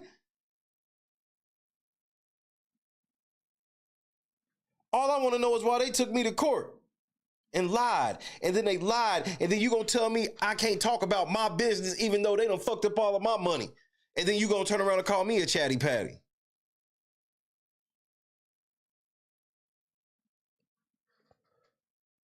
And if you ain't never had that type of money, then you don't know, so you can't say shit to me. This is my business. It'd be different if I was talking about somebody else's business, then I'd be a chatty patty, but I'm talking about my business. And then I was hanging out with some people that was eclectic. Wait, what did you say? Some people that was eclectic. You mean? I would have been swallowed up. Have you ever been swallowed up? Have you gone through a time of swallowing? He's eclectic.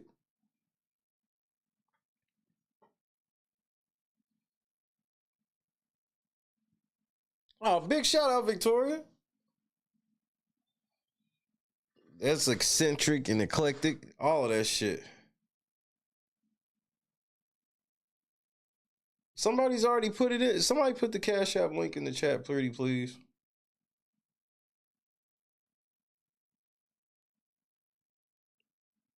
Because I think it's already been done like twice.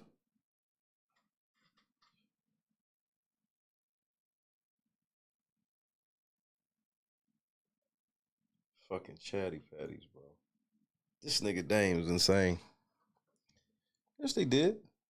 I saw it twice myself. Morgan did it, and Janice did it right there.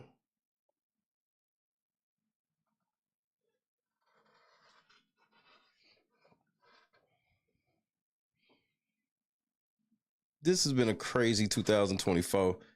We are within the last 24 hours of 2024. I don't know what all y'all plan on doing, but I need y'all to be safe. I advise you to sit down. The best thing you can do is sit your ass still. But some of you motherfuckers just gotta do something. So I need y'all to just make sure y'all safe. Be safe. If you plan on kicking it at the crib, get your ass out early. Get your little shit and chill. If you going to the casino, no, it's not. The second, so it's two links. Janice, please just put the Cash App link. Don't just put the Cash App link, please. So I know you probably copy, paste, cut part of it out. If you go to the casino, stay safe at the casino. I know casino is a popular New Year's spot.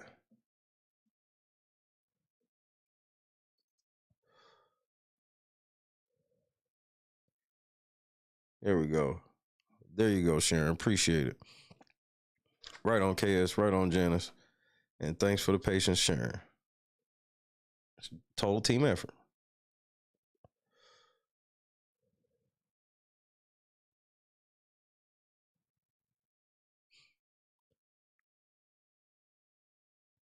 Dang. You better be careful. Because you not Busby. Crunch Bar Busby got something for these niggas. You really don't. You really don't. I may go get a bottle of wine. She wouldn't mind. I'm just trying to decide what time I'm coming to work tomorrow. If I do an early day show, early evening. If I should just DJ for an hour or two.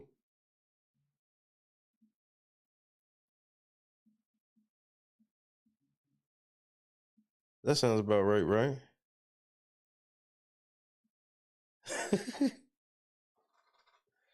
But I gotta see what time service is because I'm definitely gonna try to go. Cause I believe service is gonna be online, so I'm gonna do that.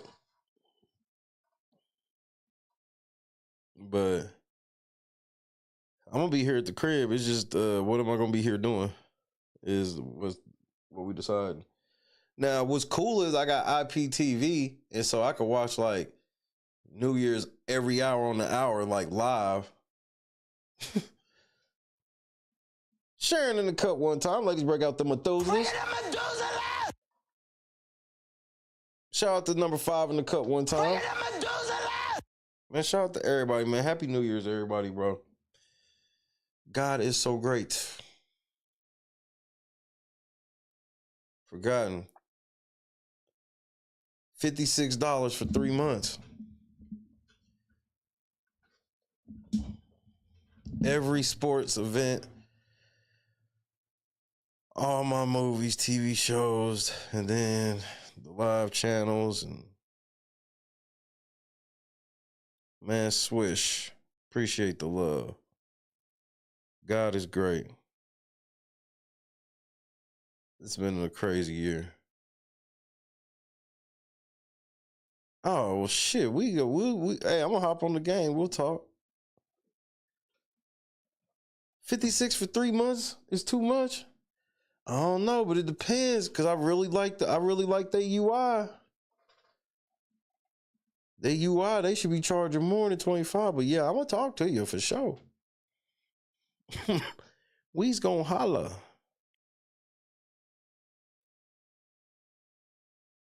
That's what I did before. But then, like, when it ended, it ended like the worst time ever. I think I could only do the 3 month. That last time I did the 3 month. But Apollo, I like it. I mean, it is what it is. But it's like anything that I feel like could be bad at a juncture. It's like it's still just this. Overall net great. Oh no, 3 months. 56 for 3 months. So if you do 99, that's 6 months.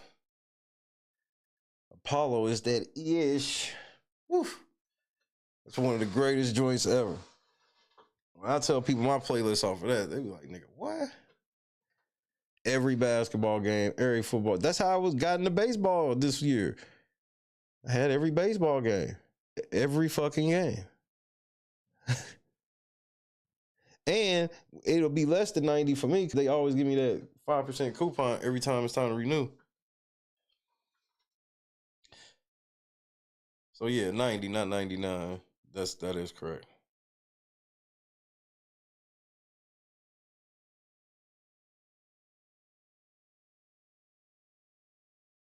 I don't even know. I have no idea how to play tomorrow.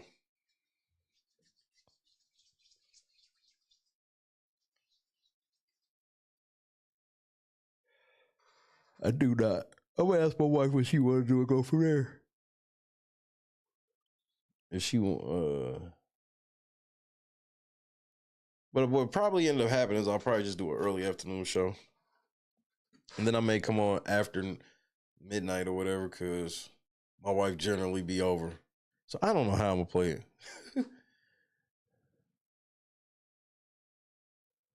it. Please don't use the Lord's name in vain in my chat, pretty please, but sentiment received. Like, this motherfucker was brag. Man, that's when I realized I was a father. When you took this nigga in a fucking cookie. Dang, Dash a weirdo, nigga. This nigga making it seem like they getting ready to be eating beans and shit. And then next thing you know, you see he charging $400 for that outfit.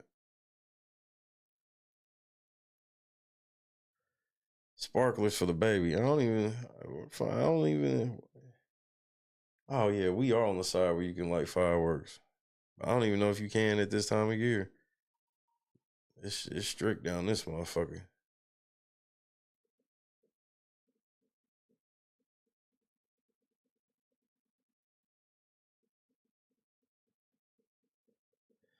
This is my first time playing a new game in so long.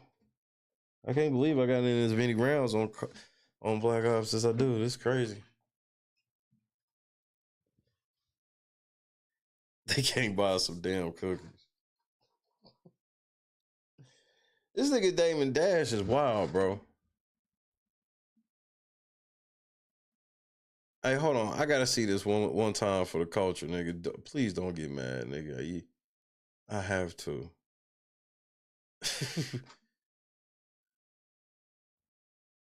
Where is it at? Do you fucking understand me? Okay, you gave me, I ordered 3 fucking combos. You owe me 3 fries, 3 curly fries. You left my sister's shit out. Fix my shit or I will blow this whole motherfucker up.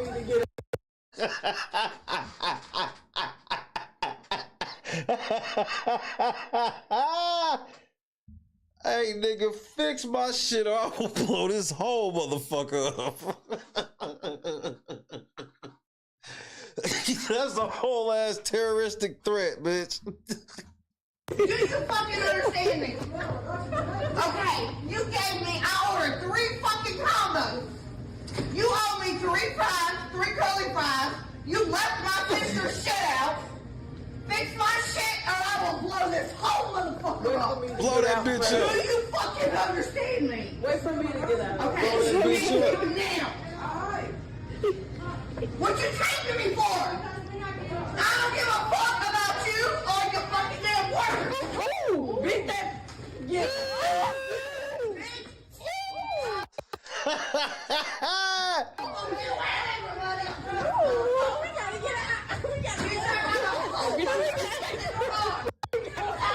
Y'all gotta stop shooting them steroids in her, nigga. These shits be having her geeking, nigga. She geeked up. Geeked up. Told you that shit got her geeking, nigga. Them damn steroids shot her right in the ass, and now she geeking.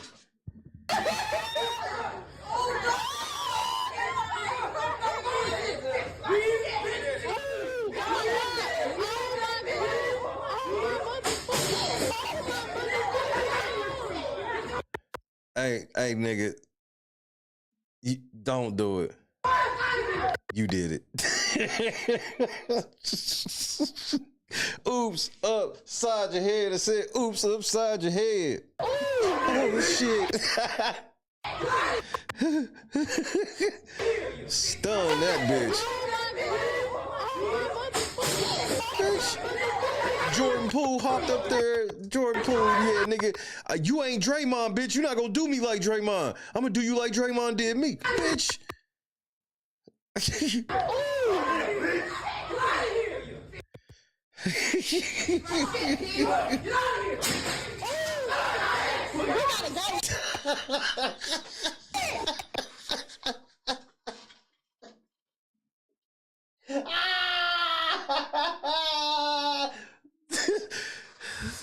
That nigga went airborne, nigga.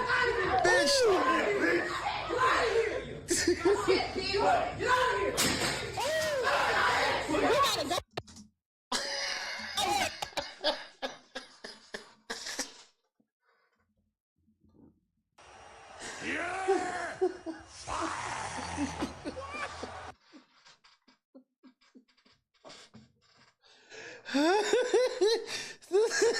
Nigga, you so fired, nigga.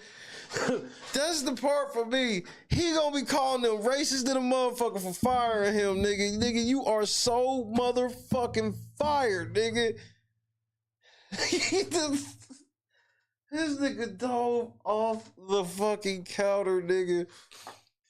Jackie, what's happening, my Happy New Year, cousin?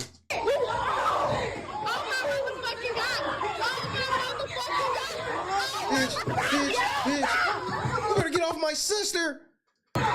See, I told your motherfucking ass don't jump in. Didn't I say don't jump in?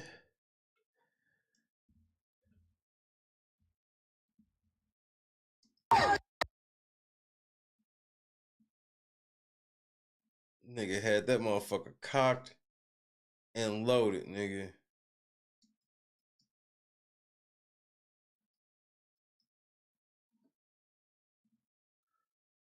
I mean, this nigga socked her motherfucking ass, nigga. See, he ain't fighting fair. Fop.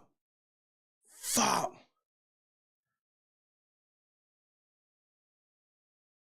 Yeah, she sleep. She sleep. Bitch,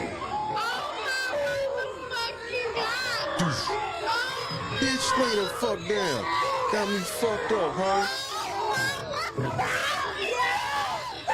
You better get off my sister, bitch, nigger.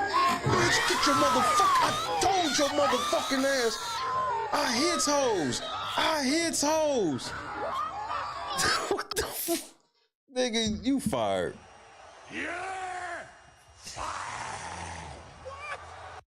Sir, she called me a nigger. I ain't had no choice. She called me a fucking nigger and she used a hard ER.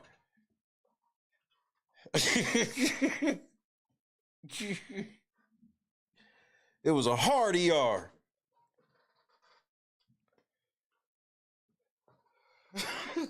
Hey, nigga, you fired.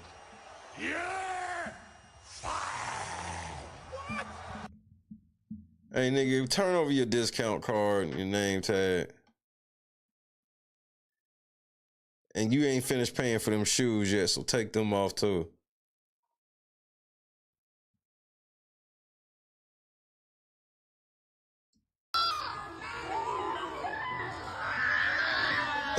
Yeah, told that nigga clock out. Hey, nigga, just go ahead, clock out, bro. You get ready to go. And she like, bitch, if they pulling you from me, I'm about to expose that chocolate brown ass. Nigga, you just pulled her out of her pants, nigga. Why you ain't got no drawers on? Yo, Rick is so wild and has went so far off the meter. It's shit that I can't even tell you on TV. I mean, you know, for the sake of our friendship, you know what I'm saying? I'm not even gonna bring it up. But trust me, he's went there. He has went where it's like, yo, Rick, man, what the fuck is wrong with you, man? You done took this shit too far. And his response is like this: there's no such place. Darkness. Let's go to the abyss, nigga. I'm not with it, man. I don't want to go to the abyss, man. You know what I'm saying? Rick wants to go to the abyss. In fact, he dwells in the abyss. Rick James dwells in the abyss, okay? And he wants company sometimes, you know? And for some reason, he likes to reach out for me. Whenever I'm around, when he wants to go there, he will reach out for me to try to take me to the abyss with him. I'm not with it, man. I'm not with it. And that's when we end up, you know, tussling or whatever, you know what I'm saying? Where your underwear at? Why are you at work with no drawers on?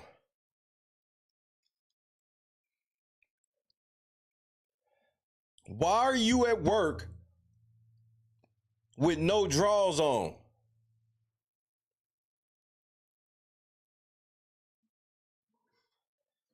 You know why.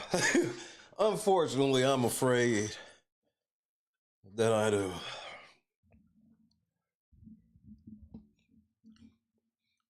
Who be clapping your cheeks at work?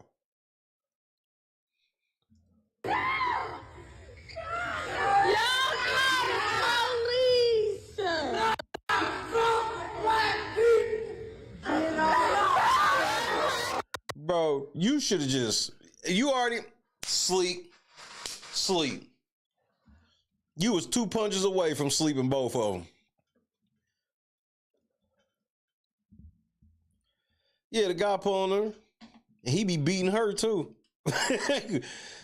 Nigga, I'm sorry, nigga. I don't like to try to hate on niggas, but you was too quick to hit both of these weak ass bitches. So you beat your bitch. There's no, I'm sorry, I ain't gonna lie. You cannot convince me he don't beat his chick. Nigga, he didn't even try. He dove off the counter on this bitch.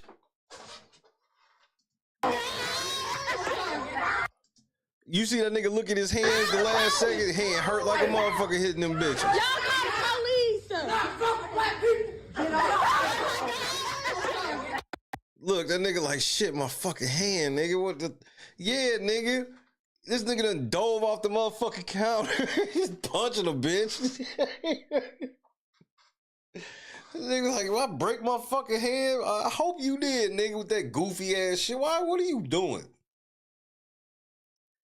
Couldn't you tell she was retarded than a motherfucker? See, we've gotten so far removed from using the word retarded in any type of way that using the word retarded might have saved somebody right here. If somebody would just grab them and be like, hey, bro, nah, leave her alone. She retarded the motherfucker, nigga.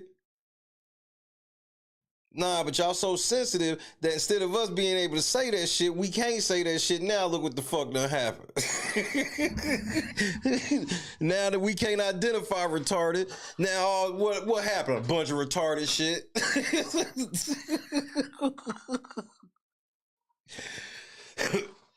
Did y'all fuck up her order or not? You know what I mean? Y'all just ain't, bro, y'all just thought she was gonna be scared because it was all niggas back there. Y'all, bro, all y'all was scared of that big bitch. Y'all walked up like a boy band, nigga. Y'all niggas walked up like the Backstreet. Watch how these niggas walk up, nigga. Like she was popping that shit all by herself, nigga. Her sister's standing way off to the side because she know how the fuck she get, nigga. Look how these niggas walk up like a gang, nigga. Hey, cuz, you better get the fuck from right around here, nigga. This is, hey, nigga, you don't, hey, you ain't from around here, nigga.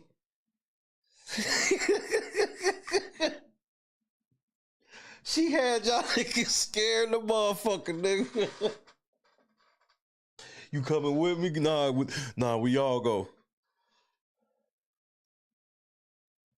Prince and the new power generation, nigga.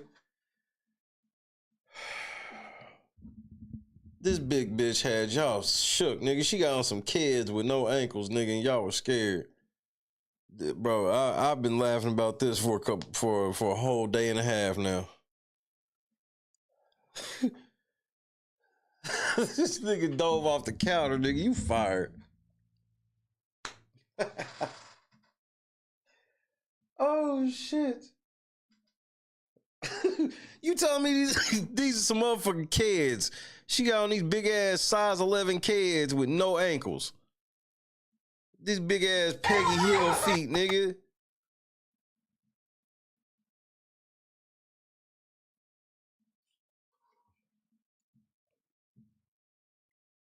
She got so much ass that it warped around and went to the front too.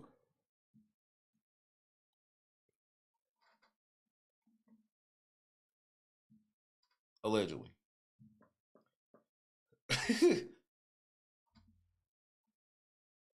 That's a Cali thing, I guess. What is this dance?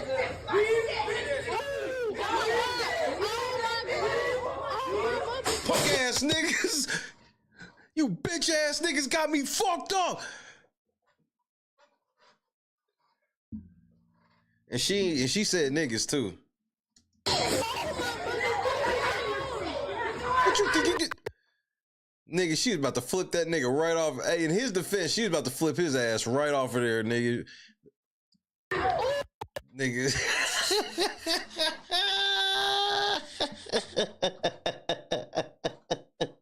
It was at this moment that she knew. She fucked up.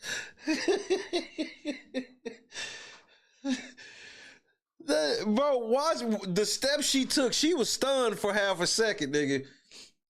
Ooh, yeah, nigga, she was slumped, nigga.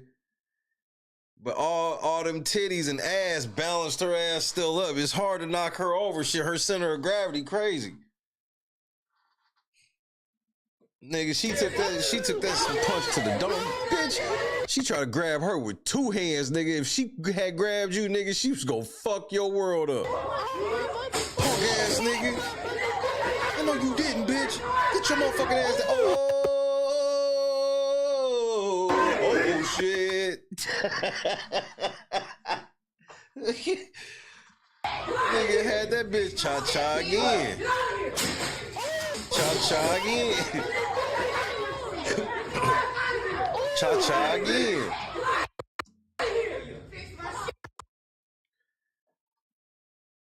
Bro, you better be careful. That might be a plastic explosive, nigga, right there. You think that's belly. That might be a plastic explosive. She said she was gonna blow this motherfucker up. Y'all supposed to take bomb threats a little more serious than this.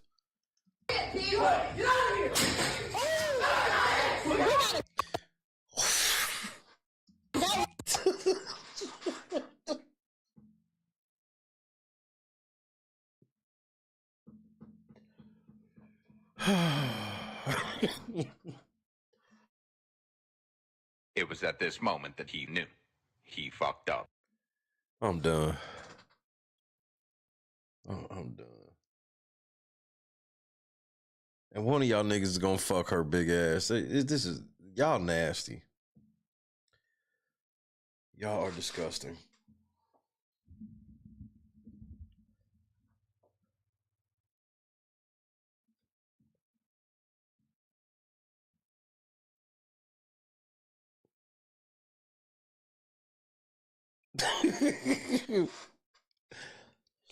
She ain't even 600, nigga. She about the size of Vader.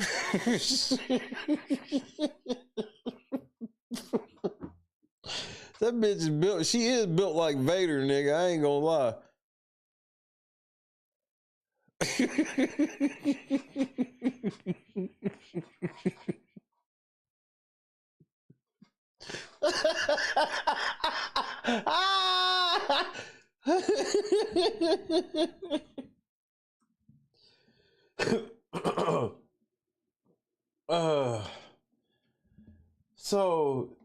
So why do y'all make me do these things, bro? Why? Y'all gonna tell me right now this bitch ain't built like Vader? This ain't the bitch that's arguing over this food. You tell me right now this ain't who arguing over the food.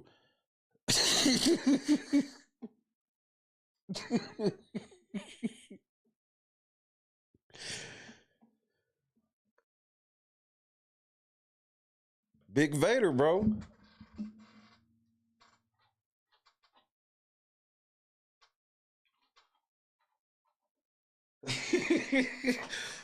This is outright, nigga. You telling me right now this bitch ain't built like Vader?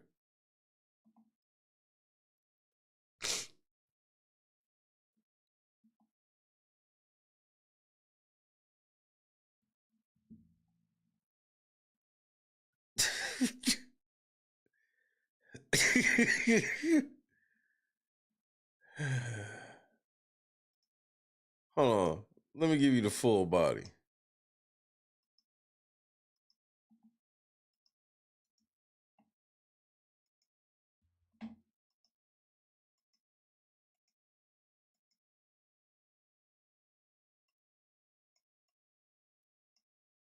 This ain't the same build.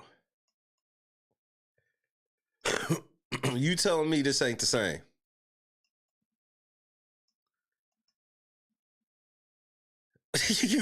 you gonna tell me this bitch ain't built like Vader?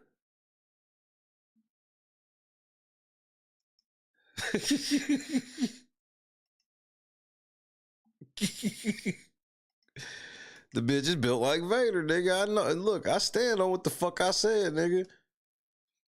I just be having to show niggas proof because I just be telling y'all shit just for facts and y'all be taking it to the next level.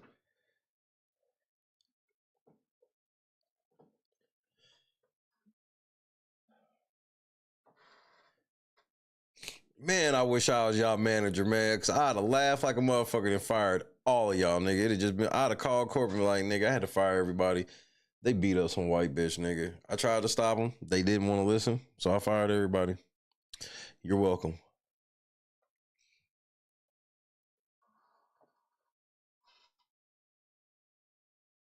Can she do a moonsault? She was getting ready to, but this nigga fucked her momentum up. They turned it to it. If it was a one-on-one, we was gonna find out. She was gonna hit that nigga with the Vader splash.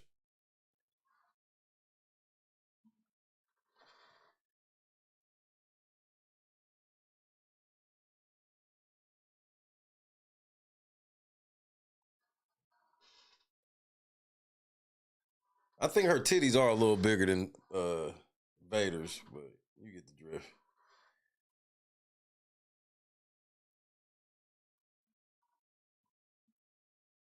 Nah, he was hitting that white woman like another white woman had said something to him earlier. This is that I said if one more motherfucker, like he had said this earlier today. If one more Karen bitch come up in this motherfucker running her mouth, nigga, I'm socking her. This is pent up, bro. Nobody's getting him down. Nobody's like, get down. He could have just opened that door right to his left and walked right around and socked her ass.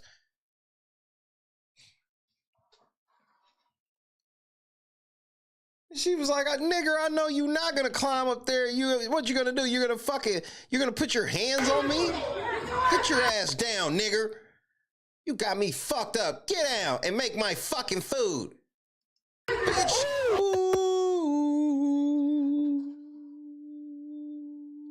Y'all should be ashamed of yourself. Y'all black. Y'all are black.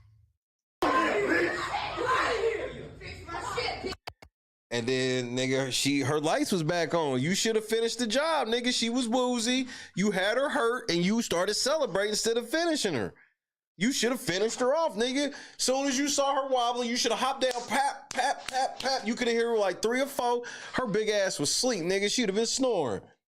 Nope. You started celebrating too soon. She done got her bearings back, and now she about to beat the shit out of everybody. Gotta stop celebrating too early. Punk ass nigga.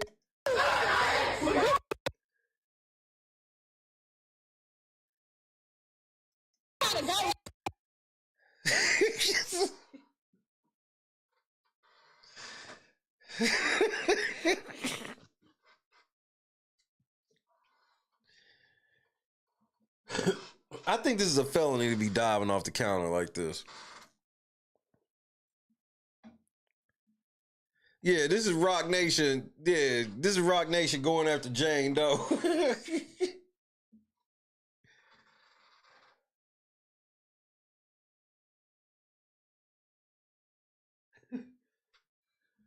Oh, shit. I'm out of here, man. Man, say goodnight to your boy. Y'all done made me sit here and stay here 15 minutes longer than I was going to stay. All because of this bitch being built like Vader. We got one more show before the new year, bro. This is crazy. This is crazy.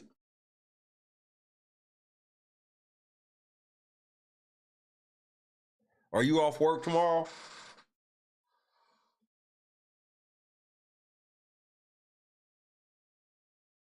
Are you off work tomorrow? 1 for yes, 2 for no.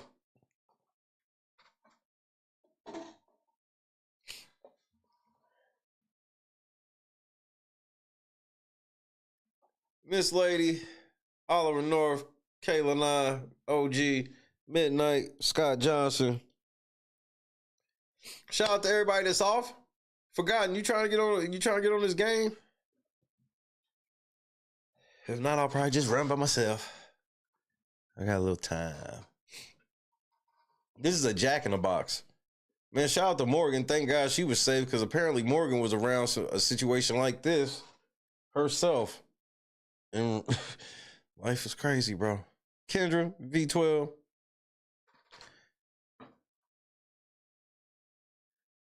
You said what work? What are you talking about? Sharon, that's love. Appreciate you. Shout out to everybody with the cup tonight. We are breaking out the Methuselahs. God is great, bro. Shout out to everybody. Let me see if I missed anybody. Shout out to Angela. Shout out to Miss CC in the cup one time for the one time.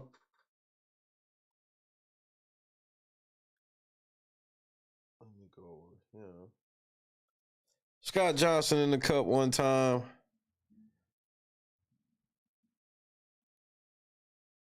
Hold on. Let me make sure it's loading. It's the last one of the year. Sharon in the cut one time. Number 5 in the cut one time. Kenny Mack in the cut one time. Scott Johnson in the cut one time, man. Shout out to everybody, bro. God is great.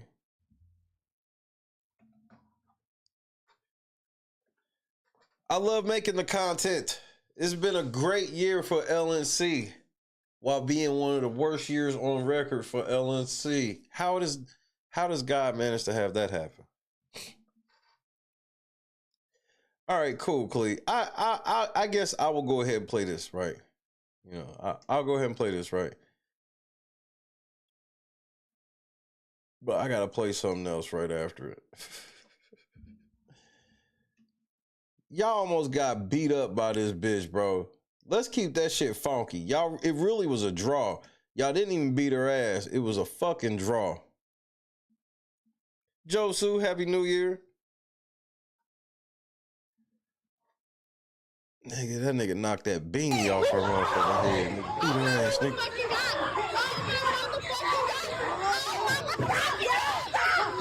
Bitch, get off her. Bitch.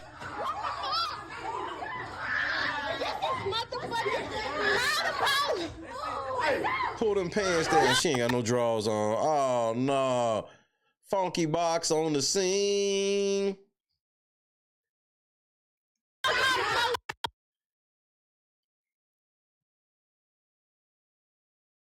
Please, sir.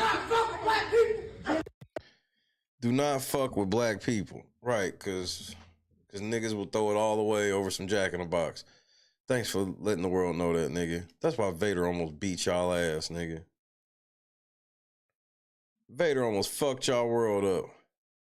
Ivan, Vader is down. Oh, the box is funky. If you working in fast food and you ain't got no drawers on, your box is funky. Shooby-doo-wop, doo-woo-wop, funky box. Shooby-doo-wop, boo-boo-wop, funky box. Shooby-doo-wop, boo-boo-wop, funky box. Yeah, that shit is humming.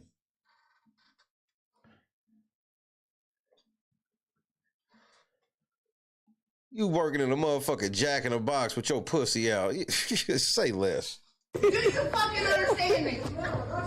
Okay, you gave me, I ordered 3 fucking combos.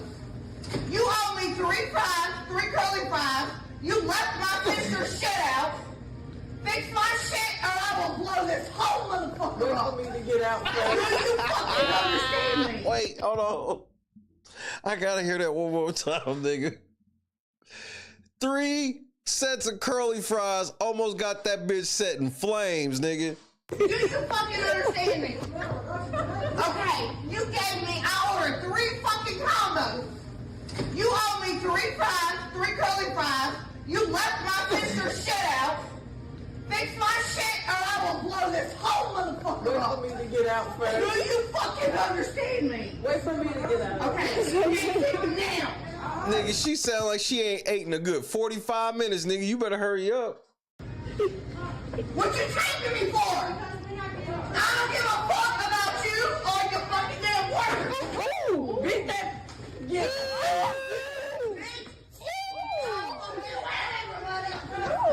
We gotta get out. We gotta get out. We gotta get out.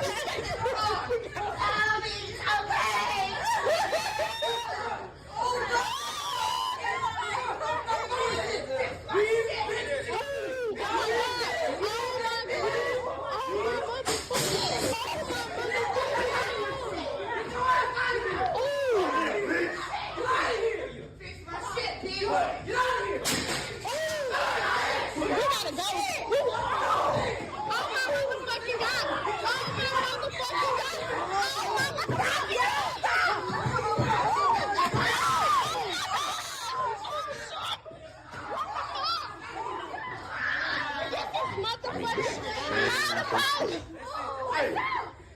Y'all call the police, sir. I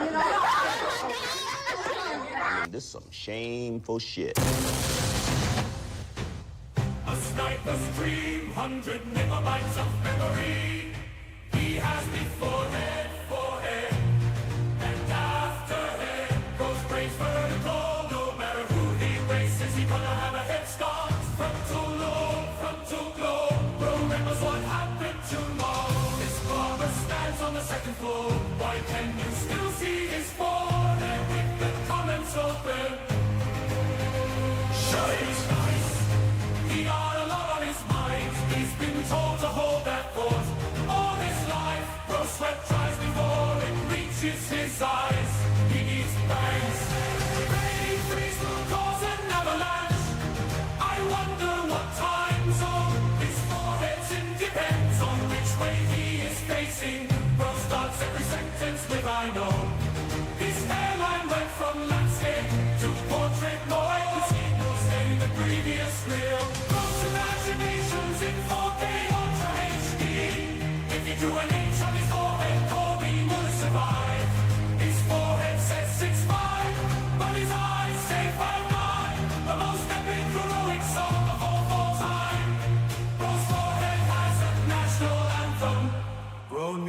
happen. Shut it! I sat there and watched your ass eat a whole meal for $5. You had a fucking box of pizza, a slab of ribs with a side of large fries, but ain't offered me shit though. After I just got you from the hospital last night. Oh, that shit ain't scare you, huh? But you just want to keep stuffing shit down your mouth. I just want to go back. You want somebody to feel sorry, but you keep eating. Honey buns are sitting on your bed. Yeah, I saw you last night trying to sneak them under there. I don't know how you got down, but I saw you. Where? Where? What the fuck you mean where? Oh, your big ass wanna play slow. All right. Tell me what the fuck this is then right here. Honey buns and shit. Oatmeal cream pie. What else you got on this motherfucker? Twinkies and shit. Stop yelling at me. Stop yelling at you. Your kids in this bitch hungry. They ain't eating shit. And you say, all right. No, extra shit up, man. I ain't feeding your big ass no more. I just want to go back. You want some? Y'all see it. Yep. That's what it is. Best hands in the world. Y'all be playing with me. Come taste it yourself. See all that butter? Deliciousness. Y'all want to know the secret so bad about it? A little bit more. A little bit more. And this is why big backing is an epidemic. This is why big backing is an epidemic. I had to take a shot of insulin. Get some insulin from somebody else to finish watching this video. Y'all swear y'all be cooking. You got a whole 40-pound bag of sugar on 3 pans of yams. Talking about you see it. We see it. We see diabetes. We see gout, cavities in all teeth, hypertension, headaches, limb amputations, the big arm disease. I don't know what they call it, but just big arms. And if you can spread sugar like that, it's too much. Talking about it in a little bit more. That's enough. Jesus said that was enough. It's more than enough. It's abundant. You cooking up disease at this point. I wouldn't eat them yams with somebody else's mouth. We gotta do better. We gotta stop this mess. You would be surprised, huh, Oliver? Happy New Year, y'all. You'll see me before then. God is great. Yo, what's going on, boys? How are you? Yo, dap me up. Hey, all right, damn. What part of the city are you from? Yo, What's up? there, brother. Hey, yeah. Got my loud shit on, nigga. Take this. Oh, all right, sick. Happy New Year's, Mr. Why don't you Fields. guys come inside? And I can't believe you let her talk you into eating that bullshit. These are the guys. I'm Octavius Gray. And I'm Steve. Steve LeVois. It's okay, I have vape in here, right? Welcome to day 365. Don't tell me God ain't good. He's great.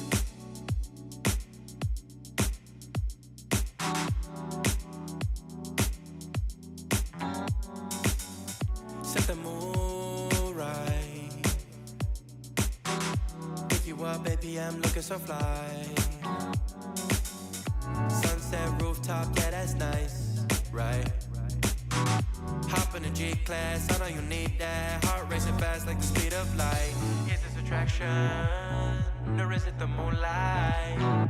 You want satisfaction, but only for one night. This could be real love, but you've been broken, and I just want you to see what I can be for you. What I can be for you. What I can be for you. What I can be for you. One more time. What I can be for you. You got me wrapped up in your love. Barely. Finding you is like a treasure. Making my heart feel this way. That's why it was fucked up. It was 366 this year. So damn special. That'll do it.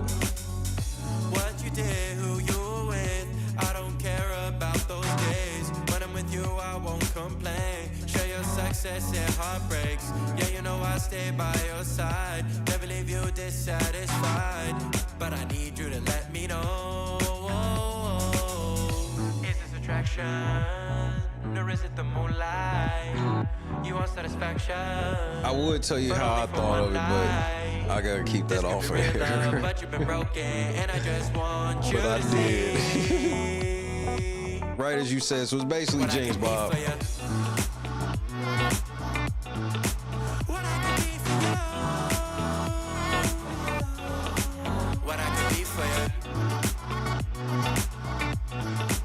What I could be for you. What I could be for you. Now, she wanna go renegade? Go renegade, bitch. It's just one night out. Yeah, it's just one night. Yeah, baby, it's just Just ask them how I did it.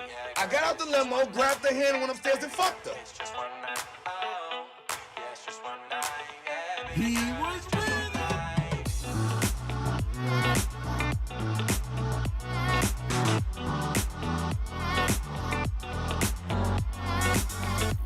Pause. Y'all should be ashamed of y'all. Y'all black. Y'all are black. Crushed it. God is great. This is really New Year's Eve, bro. What the fuck? 2025. You got some big shoes to fill, cousin.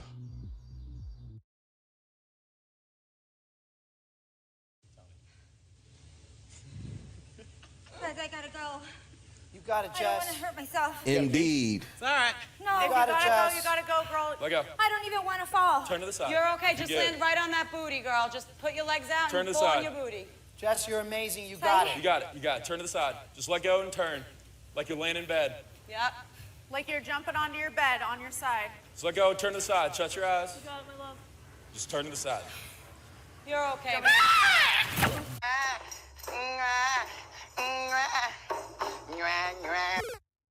Have fun. I've never even heard of him. I'm petty.